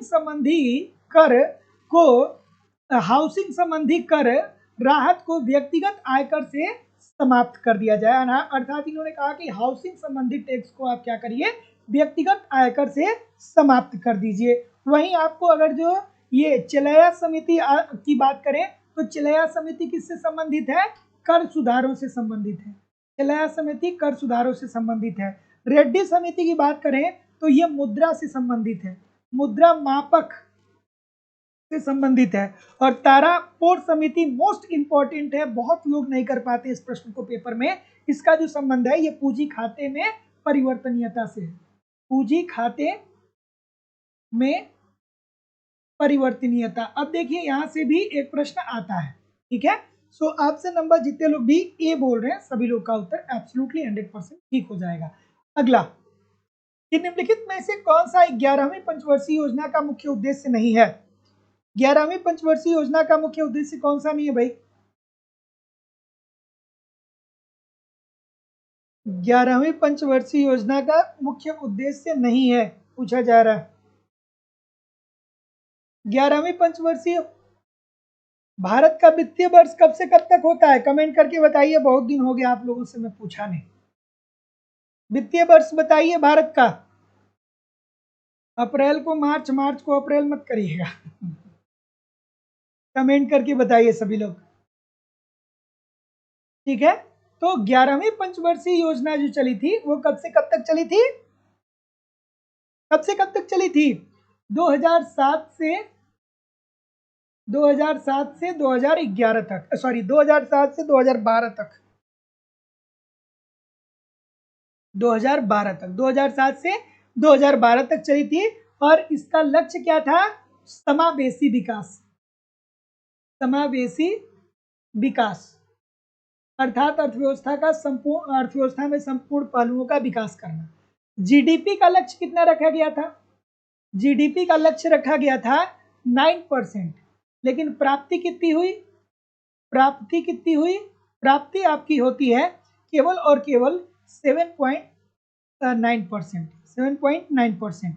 तो क्या उत्तर आ रहा है? तो जितने लोग भी बोल रहे हैं कि औद्योगिक क्षेत्र में 9.5% वृद्धि दर आकी गई थी, ये बात आपकी बिल्कुल गलत है। सो ऑप्शन नंबर जितने लोग भी ए बोल रहे हैं सभी लोग का उत्तर बिल्कुल सही है। अगला, कि मध्यवर्ती वस्तु वह वस्तु होती है जो एक पारिवारिक इकाई, सॉरी, मध्यवर्ती वस्तु वह वस्तु होती है जो एक व्यापारिक इकाई द्वारा दूसरे को बेची जाती है। क्या उत्तर आ रहा है? अब तीन बातें यहाँ पे आपको समझ में आनी चाहिए। पहली बात समझ में आनी चाहिए कि प्राथमिक वस्तु क्या होती है, प्राथमिक वस्तु। दूसरा, मध्यवर्ती वस्तु, मध्यवर्ती वस्तु। और तीसरा, अंतिम वस्तु, अंतिम वस्तु। ठीक है, ये तीन बातें आपको समझ में आनी चाहिए। तो जैसे गेहूं है तो गेहूं आपकी क्या हो गई, प्राथमिक वस्तु हो गई, ठीक है, क्योंकि इसका उत्पादन किसान कर रहा है। अब गेहूं से क्या बन गया, आटा बन गया। आटा आपकी क्या हो गई, मध्यवर्ती वस्तु हो गई। अब आटा से क्या हो गया, ब्रेड बन गया। ब्रेड से अब और कुछ बन सकता है, नहीं बन सकता है ना, तो ब्रेड आपकी अंतिम वस्तु हो गई। और जब हम राष्ट्रीय आय की गणना करते हैं तो इसी अंतिम वस्तुओं को शामिल किया जाता है। तो अब आइए, ये प्रश्न बहुत आसान हो जाएगा आपके लिए। क्या उत्तर आ रहा है, तो मध्यवर्ती वस्तु वह वस्तु है जो एक व्यापारिक इकाई को दूसरे एक व्यापारिक इकाई द्वारा दूसरे को बेची जाती है, किसके लिए, प्रयोग करने के लिए। जैसे मान लीजिए कि आटा बनाने वाली कोई कंपनी है, जैसे आप देखते हैं ना कि आशीर्वाद का आटा आता है। इलाहाबाद में अगर जो आप प्रयागराज में रहते होंगे तो यहाँ पे नंदी का आटा आता है। तो आटा क्या है, ये आपकी मध्यवर्ती वस्तु हो गई। अब आटा को कोई अगर जो ब्रेड बनाने वाली कंपनी को बेच रहा है तो क्या बेच रहा है, यही तो कर रहा है कि भैया आप आटे का प्रयोग करके ब्रेड बना लीजिए। सो इजी सी बात है, option number A this is the right answer हो जाएगा। तो जितने लोग भी ए बोल रहे हैं सभी लोग का उत्तर ठीक है। अगला प्रश्न ये रहा कि जीएनपी 2000 रुपए है, पूंजी उपभोग भत्ते 200 है, सकल निवेश 500 है, कुल निवेश की राशि निम्नलिखित में से किसके समान होगी। चलिए भाई बताइए। अब देखिए, अगर जो ऐसे प्रश्नों की प्रैक्टिस लगातार आप मेरे सेशन में कर रहे हैं तो जब आप पेपर में बैठेंगे तो हजारों छात्रों से ऊपर चले जाएंगे कंपटीशन में। क्योंकि अगर आपने ठीक से थियरी नहीं पढ़ा है, ठीक से इन प्रश्नों की प्रैक्टिस नहीं किया है और ये पेपर में आ जाएगा प्रश्न, तो फिर आप बैठाते ही रह जाएंगे। 2000 में से कभी 200 घटाएंगे, कभी 500 घटाएंगे, और अंतिम में जब घटा उठा के सॉल्व करेंगे तो जो उत्तर करेंगे वो गलत ही करेंगे। क्योंकि एग्जामिनेशन हाल में तुक्का तो अक्सर गलत ही होता है। बहुत लोग को लगता है तुक्का मार के सफल हो जाएंगे। तुक्का मार के सफल आप ही हो जाएंगे? इतने सारे लोग हैं, कहाँ पढ़ के जाते हैं वो लोग भी तो यही सोचते हैं कि तुक्का मार के सफल हो जाएंगे। तो तुक्का से कुछ नहीं होता, सब कुछ मेहनत होता है। क्या उत्तर आ रहा है भाई? ऑप्शन नंबर, तो अब यहाँ पे आपको पता होना चाहिए कि कुल निवेश का फॉर्मूला क्या होता है। कुल निवेश, कुल निवेश, कुल निवेश इज इक्वल टू क्या होता है, तो कुल निवेश इज इक्वल टू सकल निवेश प्लस पूंजी उपभोग भत्ते। सकल निवेश प्लस पूंजी उपभोग भत्ते, यही होता है ना भाई। तो कुल निवेश इज इक्वल टू सकल निवेश प्लस पूंजी उपभोग भत्ते। तो देखिए, पूंजी उपभोग भत्ते कितना है, 200, और सकल निवेश कितना है, 500। तो 500 500 माइनस हो गए भाई, 500 माइनस 200 इज इक्वल टू कितना हो जाएगा, 300। अर्थात इसमें जीएनपी का कोई मतलब ही नहीं है। तो जितने लोग भी डी बोल रहे हैं सभी लोग का उत्तर यहाँ पे एब्सोल्युटली 100% ठीक हो जाएगा। डी जितने लोग भी बोल रहे हैं 300 यूनिट, सभी लोग का उत्तर यहाँ पे बिल्कुल ठीक होगा। इसमें जो जीएनपी दिया गया है इसका कहीं कोई मतलब ही नहीं है। अगला, मौद्रिक गुणांक अनुपात किसके बराबर होता है। मौद्रिक गुणांक अनुपात, जिसे हम लोग क्या बोलते हैं, मुद्रा गुणक भी बोलते हैं। मुद्रा गुणक बोलते हैं। और मुद्रा गुणक को कैसे लिखा जाता है, m/h से लिखा जाता है, या इसे एक तरीके से और लिखा जाता है, m3/m1 से भी लिखा जाता है। ठीक है, मुद्रा गुणक को।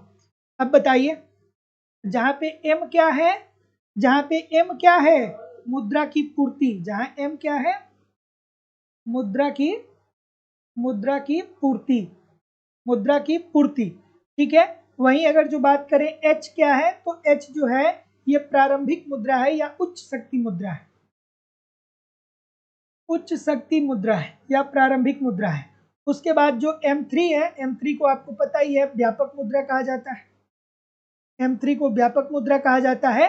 और M1 को क्या कहा जाता है, M1 को नैरो मनी या संकीर्ण मुद्रा कहा जाता है। संकीर्ण मुद्रा कहा जाता है। क्या उत्तर आ रहा है, तो जितने लोग भी सी बोल रहे हैं, क्या सी बोल रहे हैं, सी बोल रहे हैं, सी बोल रहे हैं, बहुत सारी गलती हो रही है। तो जितने लोग भी सी बोल रहे हैं सब गलत होंगे, और जितने लोग भी ए बोल रहे हैं कि मुद्रा की मात्रा अपान मुद्रा का आधार। तो ऑप्शन नंबर जितने लोग भी क्या बोल रहे हैं, ए बोल रहे हैं, ठीक बोल रहे हैं, अर्थात ये दिया गया है। तो जितने लोग भी ए बोल रहे हैं सभी लोग का उत्तर ठीक है। अब देखिए इसीलिए मैं कहता हूँ कि यार आप थियरी पढ़ा करिए, क्योंकि अगर जो आप थियरी नहीं पढ़ रहे हैं ना तो बहुत सारे प्रश्न ऐसे होंगे जो आपके दिमाग से के ऊपर से ही चले जाएंगे। और इकोनॉमिक्स से आसान और इकोनॉमिक्स से कठिन कोई भी सब्जेक्ट नहीं है। अगर जो आपने व्यवहारिक रूप से एक बार मांग का नियम समझ लिया, बाजार को समझ लिया, उपभोक्ता के व्यवहार को समझ लिया, तो बहुत आसान है इकोनॉमिक्स। और क्या ये इकोनॉमिक्स बच्चों वाली खेल है? इकोनॉमिक्स हमको बताता है कि जब वस्तु की कीमत बढ़ती है तो मांग में कमी आती है। आप जब छोटे थे तो यही तो होता आ रहा है। जब मम्मी या चाहे पापा जब घर पे पैसा देते थे लोग, तो कहते थे लोग कि ठीक है मार्केट जाओ, और अगर जो टमाटर 80 रुपया किलो होगा तो आधा किलो ले लेना, और अगर जो टमाटर 40 रुपया होगा तो 1 किलो ले लेना। अर्थात अगर जो टमाटर की कीमत ज़्यादा होगी तो कम लाना, अर्थात कम मांग करना, और अगर जो टमाटर की कीमत कम होगी तो ज़्यादा मांग करना। यही तो इकोनॉमिक्स है, और क्या है इकोनॉमिक्स में? तो थोड़ा सी इसे कनेक्ट करिए, यही तो आप भी करते हैं। आप अभी भी जाते हैं मार्केट तो यही करते हैं। चलिए फिर क्या उत्तर आ रहा है भाई? ऑप्शन नंबर, मुद्रा परिमाण सिद्धांत के सबसे सरल कथन की श्रेष्ठ अभिव्यक्ति क्या है भाई? मुद्रा परिमाण सिद्धांत किसने दिया था? तो मुद्रा परिमाण सिद्धांत जो दिया गया था वो फिशर साहब के द्वारा दिया गया था। अब फिशर साहब जब आ गए तो भैया बात याद आनी चाहिए कि फिशर साहब का जो समीकरण था, तो सबसे पहले फिशर का जो मूल समीकरण था, फिशर का जो मूल समीकरण था वो था एम भी is equal to P T, M भी is equal to P T. फिर फिशर का जो संशोधित समीकरण था, सभी लोग, इतने सारे लोग जुड़े हैं, सभी लोग कमेंट करके बताइए कि एम क्या होता है, भी क्या होता है, पी क्या होता है और टी क्या होता है। एक एक करके सभी लोग बताइए। कोई एक ही लिख दीजिए, पूरा मत लिखिए, कोई एक ही लिख दीजिए। एम, भी, पी और टी, चार लोग लिख दीजिए क्या क्या होता है। फिर उन्होंने संशोधित समीकरण को क्या बताया? संशोधित समीकरण इज इक्वल टू उन्होंने बताया M dash V dash is equal to, sorry, M dash V dash plus M भी is equal to P T. ठीक है, जहां पे इन्होंने क्या कहा कि अगर जो अर्थव्यवस्था में मुद्रा की पूर्ति बढ़ती है, मुद्रा की पूर्ति में वृद्धि होती है, तो मुद्रा की पूर्ति बढ़ने के कारण कीमत स्तर में 2 गुने की वृद्धि आती है, और जब कीमत स्तर में 2 गुने की वृद्धि आएगी तो मुद्रा की वैल्यू में आधे की कमी आ जाती है। मुद्रा की वैल्यू में आधे की कमी आ जाती है, अर्थात मुद्रा के मूल्य में आधे की कमी आ जाती है। तो ऑप्शन नंबर जितने लोग भी क्या बोल रहे हैं, क्या बोल रहे हैं? बी बोल रहे हैं ना। तो जितने लोग भी बी बोल रहे हैं सभी लोग का उत्तर ठीक है। अब कुछ ए बोल रहे हैं। ए क्यों बोल रहे हैं भैया? कहीं मुद्रा परिमाण सिद्धांत पढ़े हैं तो कहीं उत्पादन की बात होती है? नहीं होती है यार। केवल और केवल देखिए, एक मुद्रा की पूर्ति की बात होती है, कीमत स्तर की बात होती है, और मुद्रा के मूल्य की बात होती है। 3 चीजों की बात होती है, कहीं उत्पादन की तो बात ही नहीं होती है। तो ये वाली बात तो गलत हो जाएगी जितने लोग भी ये बोल रहे हैं। तो मुद्रा स्टॉक की मात्रा ही कीमत स्तर का निर्धारण करती है। अर्थात वही तो मैं बोल रहा था कि अगर जो मुद्रा की स्टॉक में वृद्धि होगी, अर्थात मुद्रा की पूर्ति में वृद्धि होगी, तो कीमत स्तर में 2 गुने की वृद्धि हो जाएगी, और कीमत स्तर में 2 गुने की वृद्धि हो जाएगी तो मुद्रा के मूल्य में आधे की कमी हो जाएगी। So option number B this is the right answer हो जाएगा। थियरी पढ़िए, थियरी पढ़िए, थियरी पढ़िए, थियरी पढ़िए, बहुत जरूरी है। क्योंकि अगर जो आप मुद्रा परिमाण का सिद्धांत नहीं जानते हैं तो आप इकोनॉमिक्स में मुद्रा के कॉन्सेप्ट को समझ ही नहीं पाएंगे, है ना। तो जो लोग भी थियरी ठीक से नहीं पढ़ रहे भैया, पढ़िए, मैं रिकमेंड कर रहा हूँ, पढ़िए, जरूर पढ़िए, क्रम से पढ़िए, एक एक डेढ़ घंटे रोज पढ़िए। थोड़ा थोड़ा भी पढ़ेंगे ना तो जैसे जैसे आप थोड़े थोड़े पढ़ेंगे वैसे वैसे इकोनॉमिक्स का लय आपको मिलने लगेगा, और इकोनॉमिक्स का लय आपको मिल गया तो इकोनॉमिक्स बच्चों का खेल हो जाएगा, है ना। तो जो लोग भी एप्लीकेशन पे एडमिशन लिए हैं या जो लोग भी एडमिशन लेने वाले हैं, वहाँ पे आप एक क्रम से क्लासेस को पढ़िए, जितनी भी क्लासेस दी जा रही हैं समय समय पे रिवीजन भी करिए। जो नोट्स दे रहा हूँ उसको 1 घंटे कम से कम रोज पढ़िए। डजेंट मैटर कि वो कॉन्सेप्ट आपको आता है कि नहीं आता है, 1 घंटे कम से कम उसको पढ़ने की आदत डालिए। जो मैं नोट्स दे रहा हूँ, आपको जो टेस्ट सीरीज दिया जा रहा है, सप्ताह में कम से कम एक टेस्ट लगाइए, और उसमें जितने भी प्रश्न हैं उन सभी प्रश्नों का गहनतापूर्वक मूल्यांकन करिए।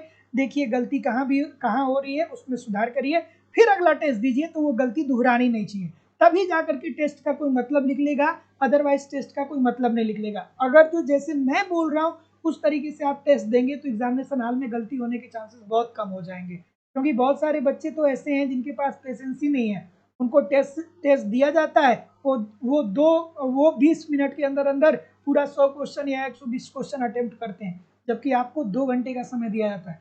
आराम से करिए, 20 मिनट में करते हैं और 50% भी प्रश्न नहीं सही कर पाते हैं, तो पूरा समय लीजिए और पूरे प्रश्न को ठीक से सॉल्व करिए। आपको प्रीवियस ईयर भी दिया जा रहा है, उससे भी पढ़िए, डायरेक्टली इनडायरेक्टली बहुत सारे प्रश्न आते हैं, और करंट भी दिया जा रहा है, समय समय पे सारी चीज़ें आपको मिलेंगी। निश्चिंत होकर के पढ़िए, 1.5-2 घंटे एप्लीकेशन पे, 1.5-2 घंटे यूट्यूब पे पढ़िए, कहीं भी इधर उधर से कुछ भी आपको कलेक्ट करने की जरूरत नहीं होगी। लाइफ टाइम की वैलिडिटी के साथ एडमिशन फीस केवल और केवल 2,000 रुपये है। तो जो लोग भी एडमिशन लेना चाहते हैं, डिस्क्रिप्शन बॉक्स में जाइए, लाइव स्टडी इलाहाबाद के मोबाइल एप्लीकेशन का लिंक दिया गया है, एप्लीकेशन को डाउनलोड कर लीजिए और वहां से डायरेक्ट कोर्स को परचेज कर सकते हैं। अगर जो आप डायरेक्ट नहीं परचेज कर पा रहे हैं तो किसी भी प्रकार की इंक्वायरी के लिए आप मुझे इस नंबर पे कॉल कर सकते हैं या व्हाट्सएप मैसेज भी कर सकते हैं। चलिए, क्या उत्तर आ रहा है भाई? क्या उत्तर आ रहा है? तो ऑप्शन नंबर, मुद्रावादी वे अर्थशास्त्री हैं जिनका मानना है। मुद्रावादी क्या मानते हैं भाई? मुद्रावादी क्या मानते हैं? तो मुद्रावादी मानते हैं ना कि मुद्रा का चलन वेग में अस्थायित्व है, बिल्कुल ठीक है। मुद्रा की पूर्ति सभी बाजारों में व्ययों के समान रूप से प्रभावित होती है, ये भी मानते हैं। और अर्थव्यवस्था में मुख्य रूप से अस्थायित्व पाया जाता है। तो जितने लोग भी डी बोल रहे हैं सभी लोग का उत्तर एब्सोल्युटली 100% ठीक हो जाएगा। अगला प्रश्न है कि ओकुन का नियम हमें क्या बताता है? अभी मैंने आपको कुछ देर पर, नहीं, ओकुन का शायद प्रश्न नहीं आया था। चलिए बताइए, ओकुन का नियम क्या बताता है? ओकुन का नियम क्या बताता है? ऑप्शन नंबर,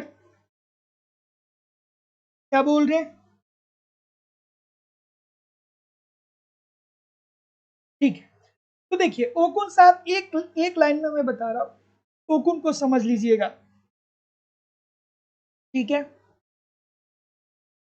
आर्थर ओकुन ने मीजरी सूचकांक को विकसित किया था, और उसमें उन्होंने क्या कहा था? उन्होंने ये कहा था कि अगर जो अर्थव्यवस्था में बेरोजगारी 1% बढ़ेगी, अगर जो अर्थव्यवस्था में बेरोजगारी में वृद्धि 1% की होगी, तो 1% बेरोजगारी बढ़ने के कारण अर्थव्यवस्था की जो जीडीपी होगी उसमें लगभग 2.5% की कमी आएगी, 2.5% की कमी आएगी। अर्थात सीधी सीधी बात है, आर्थर ओकुन हमें यही समझाना चाहते थे कि जब बेरोजगारी में वृद्धि हो रहा है तो इसका मतलब कि बहुत सारे लोग ऐसे हैं जो क्या हो रहे हैं? रोजगार से बाहर हो रहे हैं। और जब वो रोजगार से बाहर हो रहे हैं तो इसका मतलब ये है कि उत्पादन में कमी आ रही है, और जब उत्पादन में कमी आ रही है तो जाहिर सी बात है कि जीडीपी में कमी आ जाएगी। तो इसे इन्होंने एक सर्टेन वे में प्रस्तुत किया और कहा अपने मिजरी इंडेक्स के अंतर्गत आर्थर ओकुन साहब ने कि अगर जो अर्थव्यवस्था में किसी कारणवश बेरोजगारी में 1% की वृद्धि होती है तो इसके कारण जीडीपी में 2%, कहीं कहीं पेपर में 2% देता है, कहीं कहीं 2.5% देता है, तो 2.5% ज्यादा सुटेबल है। तो जितने लोग भी ऑप्शन नंबर क्या बोल रहे हैं, बेरोजगारी और जीडीपी की बात हो रही है, क्या बोल रहे हैं? बी बोल रहे हैं ना? तो बेरोजगारी के स्तर और ये मुद्रा प्रसार में स्तर, तो ऑप्शन नंबर जितने लोग भी बी बोल रहे हैं सभी लोग का उत्तर यहाँ पे एब्सोल्युटली बिल्कुल ठीक हो जाएगा, ठीक है। क्योंकि बेरोजगारी के स्तर और मुद्रा प्रसार के स्तर की बात करते हैं कि अगर जो बेरोजगारी में वृद्धि होगी तो जाहिर सी बात है कि जीडीपी जब हिट होगी तो मुद्रा प्रसार में कमी आएगी। Option number B. अगला, किसी भी अर्थव्यवस्था में मुद्रा की पूर्ति किस पे निर्भर करती है भाई? किसी अर्थव्यवस्था में मुद्रा की पूर्ति किस पे निर्भर करती है?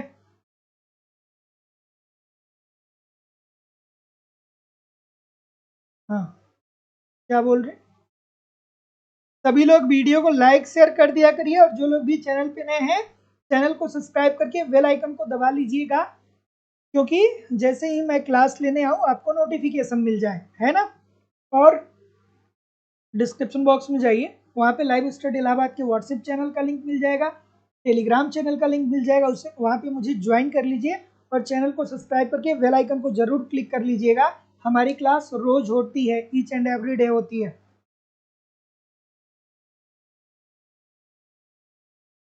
क्या उत्तर आ रहा है? किसी भी अर्थव्यवस्था में मुद्रा पूर्ति, क्या बोल रहे हैं भाई? मुद्रा गुणक व मुद्रा का गुणनफल होता है, बिल्कुल ठीक है। मुद्रा गुणक व उच्च मुद्रा का गुणनफल होता है, देयर इज नो डाउट।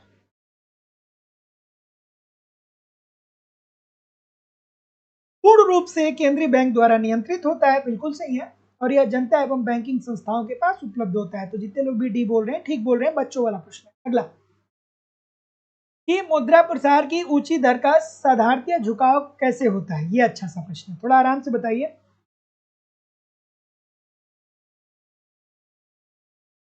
ठीक है,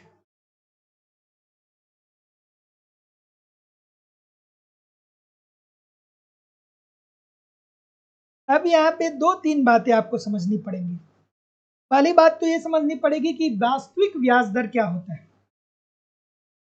सच्ची सच्ची बताइए, आपको पता है कि वास्तविक ब्याज दर का फॉर्मूला क्या होता है? कमेंट करके बताइए, वास्तविक ब्याज दर का फॉर्मूला क्या होता है? तो वास्तविक ब्याज दर का फॉर्मूला होता है मौद्रिक ब्याज दर,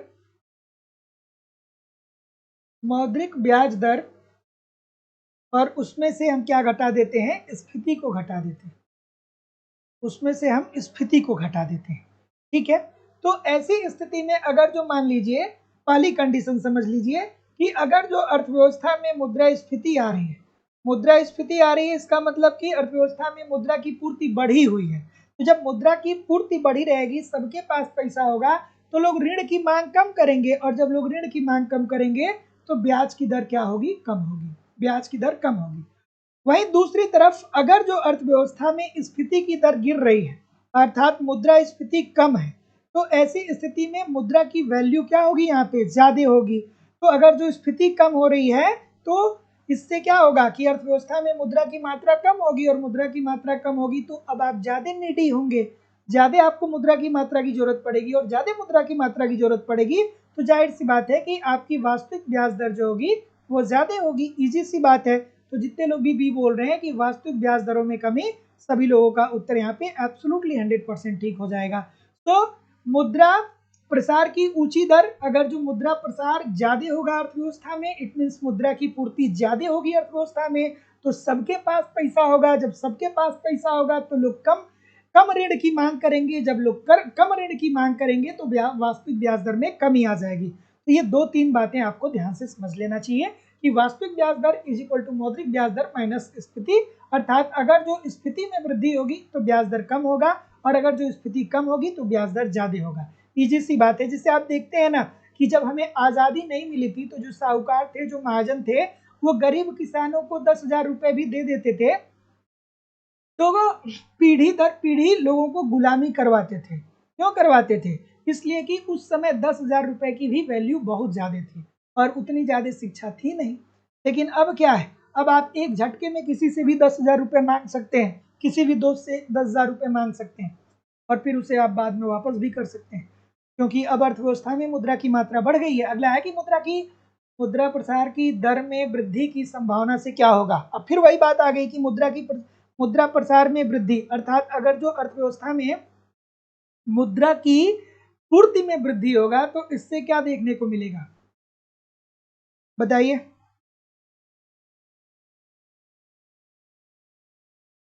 मुद्रा प्रसार में वृद्धि होगा तो फिर क्या होगा?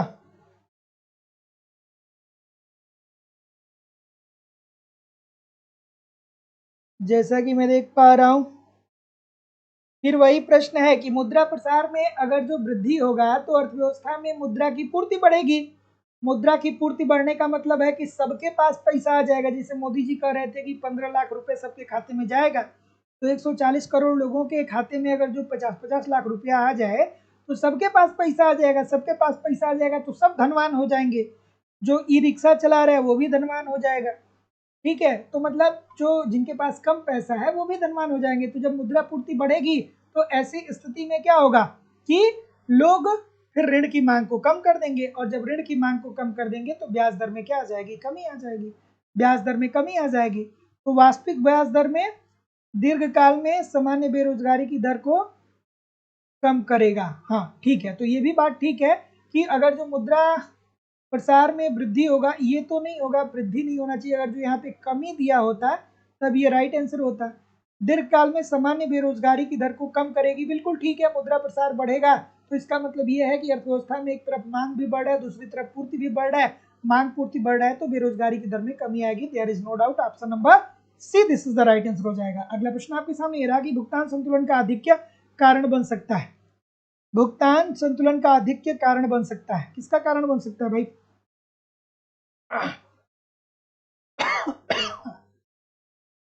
हम्म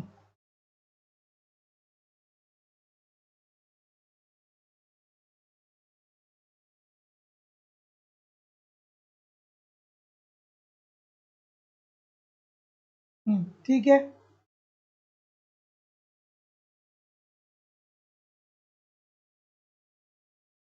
भुगतान संतुलन का आधिक्य, ऑप्शन नंबर सी, बी। बहुत सारी विविधता आ रही है, मैं कमेंट देख रहा हूं आप लोगों के।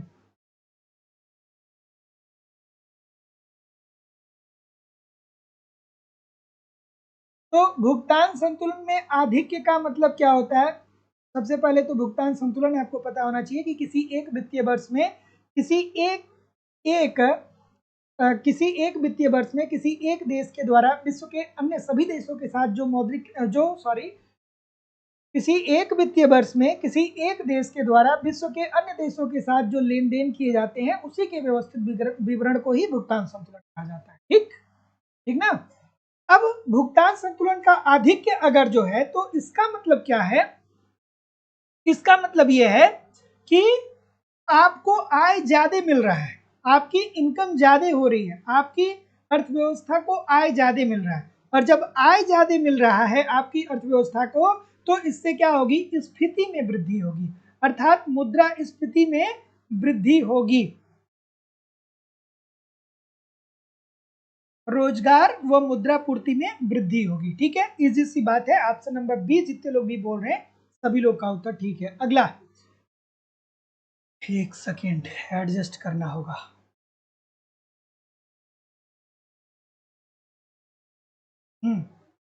बताइए इस प्रश्न का उत्तर। आ गया एक प्रश्न और खूबसूरत सा, मजा आ रहा है, सेशन को करके मजा आ रहा है। देखिए मजा आना चाहिए, है ना। और जब भी पढ़ने बैठे ये तो ये सोचिए कि आप इकोनॉमिक्स का आनंद लेने बैठ रहे हैं। सोचिए मैं कितना आपको इकोनॉमिक्स पढ़ाया, ये लगभग 904 नंबर की शायद क्लास है, और हर क्लास लगभग लगभग 2 घंटे की होती है। तो हमको तो भाई पढ़ाने में आनंद आता है, तो मैं इतना सारा क्लास ले पाता हूँ, संभव है।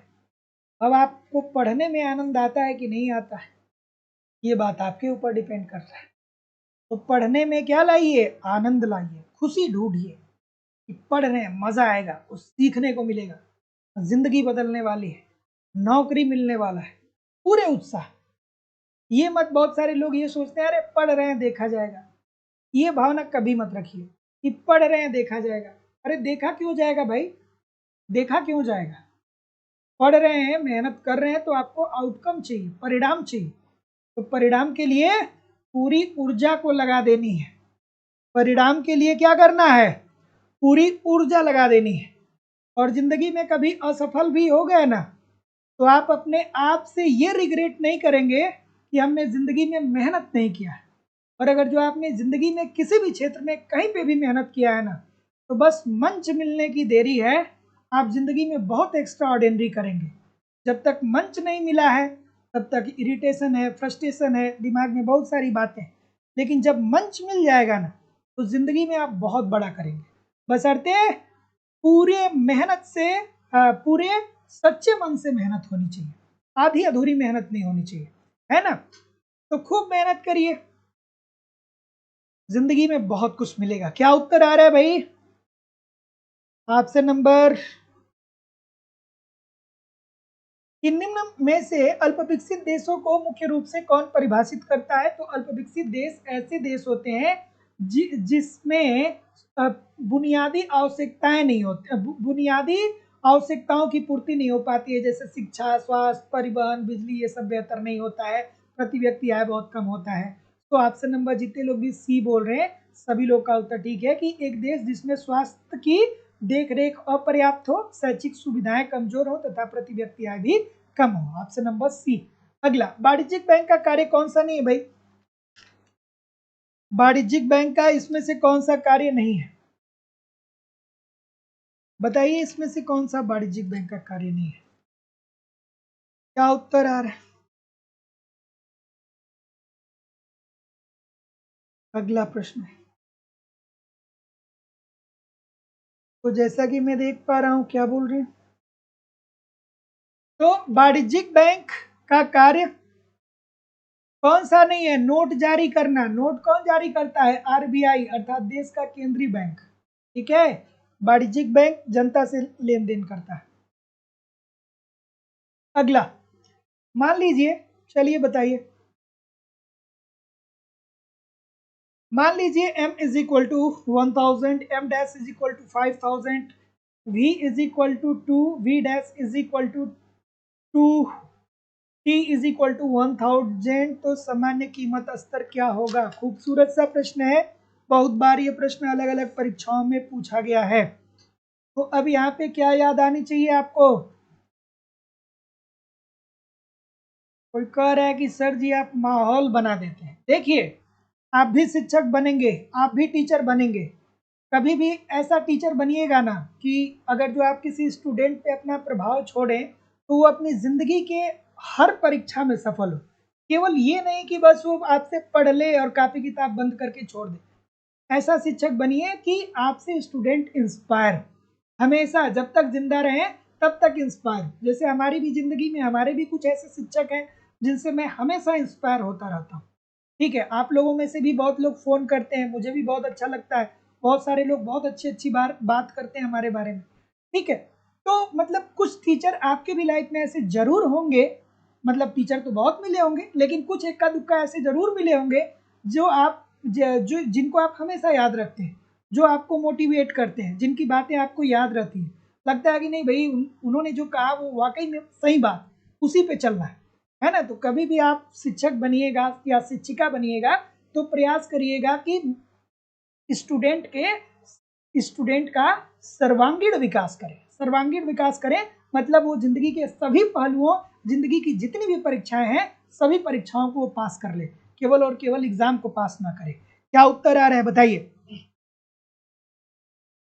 क्या उत्तर आ रहा है भाई? सबसे पहले तो देखिए, आपको फीसर का फॉर्मूला पता हो जाना चाहिए। फीसर का फॉर्मूला क्या होना चाहिए? फीसर का फॉर्मूला है m dash v dash plus M भी is equal to P T.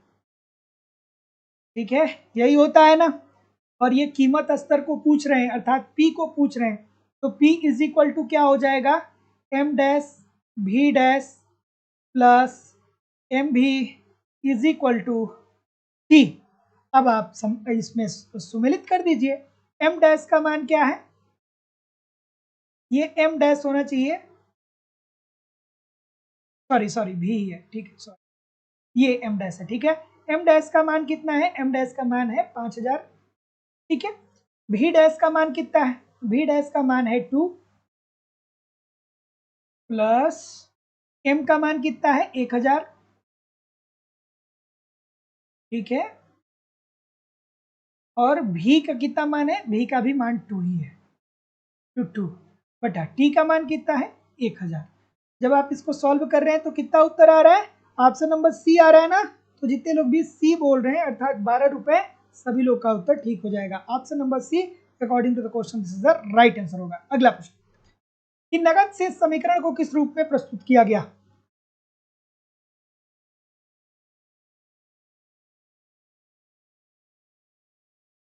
नगद शेष समीकरण को किसने प्रस्तुत किया बताइए? m इज इक्वल टू के वाई की बात किसने किया था? तो ये किया गया था मार्शल के द्वारा, जिसमें M इज इक्वल टू क्या है, M है मुद्रा की पूर्ति, मुद्रा की पूर्ति, ठीक है। K क्या है इसमें, K है वास्तविक आय का वह भाग जो आप नगद के रूप में रख रहे हैं, वास्तविक आय का वह भाग जो आप नगद के रूप में रख रहे हैं। और Y क्या है, Y आपकी वार्षिक आय है, Y आपकी क्या है, Y आपकी वार्षिक आय है। तो ऑप्शन नंबर ए। अगला कि एक देश की करेंसी के मूल्य में गिरावट से घरेलू कीमत पर क्या असर पड़ेगा भाई, क्या असर पड़ेगा?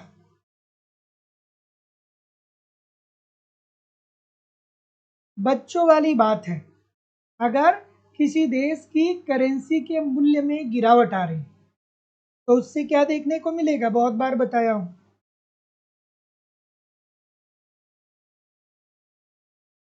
ऑप्शन नंबर, तो जब देखिए हम लोग अवमूल्यन का कॉन्सेप्ट पढ़ते हैं तो अवमूल्यन में हम लोग क्या करते हैं कि जब देश की मुद्रा का बाह्य मूल्य गिरता है तो इससे क्या होता है, इससे निर्यात सस्ता हो जाता है, निर्यात क्या होते हैं, सस्ते हो जाते हैं, और आयात क्या हो जाता है, आयात महंगा हो जाता है। आयात कैसा हो जाता है, आयात महंगा हो जाता है। लेकिन चूंकि मुद्रा के बाह्य मूल्य में कमी आती है तो घरेलू अर्थव्यवस्था पे इसका कोई असर नहीं पड़ता है। तो जितने लोग भी डी बोल रहे हैं कि अपरिवर्तित होता है, सभी लोग का उत्तर ठीक है। कहीं भी जाइएगा नहीं, कमेंट करके बताइए कितने प्रतिशत प्रश्न आपके सही हुए। और आप लोगों की इकोनॉमिक्स की जो दूसरी क्लास है वो लाइव स्टडी इलाहाबाद की मोबाइल एप्लीकेशन पे होती है, जहाँ पे आपको इकोनॉमिक्स के अलग अलग बैच देखने को मिलते हैं और अलग अलग बैचेज में आपको आपके सिलेबस के अनुसार एक रणनीति के तहत इकोनॉमिक्स के कंप्लीट कंटेंट कराए जा रहे हैं, ताकि कम समय में बेहतर ढंग से आप इकोनॉमिक्स को सीख पाएं, समझ पाएं और सफलता को सुनिश्चित कर पाएं। जैसे कि आपको आपके सिलेबस के अनुसार कंप्लीट इकोनॉमिक्स की थियोरी पढ़ाई जा रही है, हिंदी माध्यम में ही मैं पढ़ाता हूँ, कंप्लीट इकोनॉमिक्स की थियोरी पढ़ाई जा रही है। इसकी लाइव क्लास होती है, अगर आप लाइव क्लास में जुड़ते हैं तो बाद में रिकॉर्डेड क्लास भी आपको मिल जाता है। थियोरी पढ़ना बहुत जरूरी है, क्योंकि जब तक आपकी थियोरी कंप्लीट नहीं होती है तब तक बहुत प्रकार की कंफ्यूजन में आप फंसे होते हैं।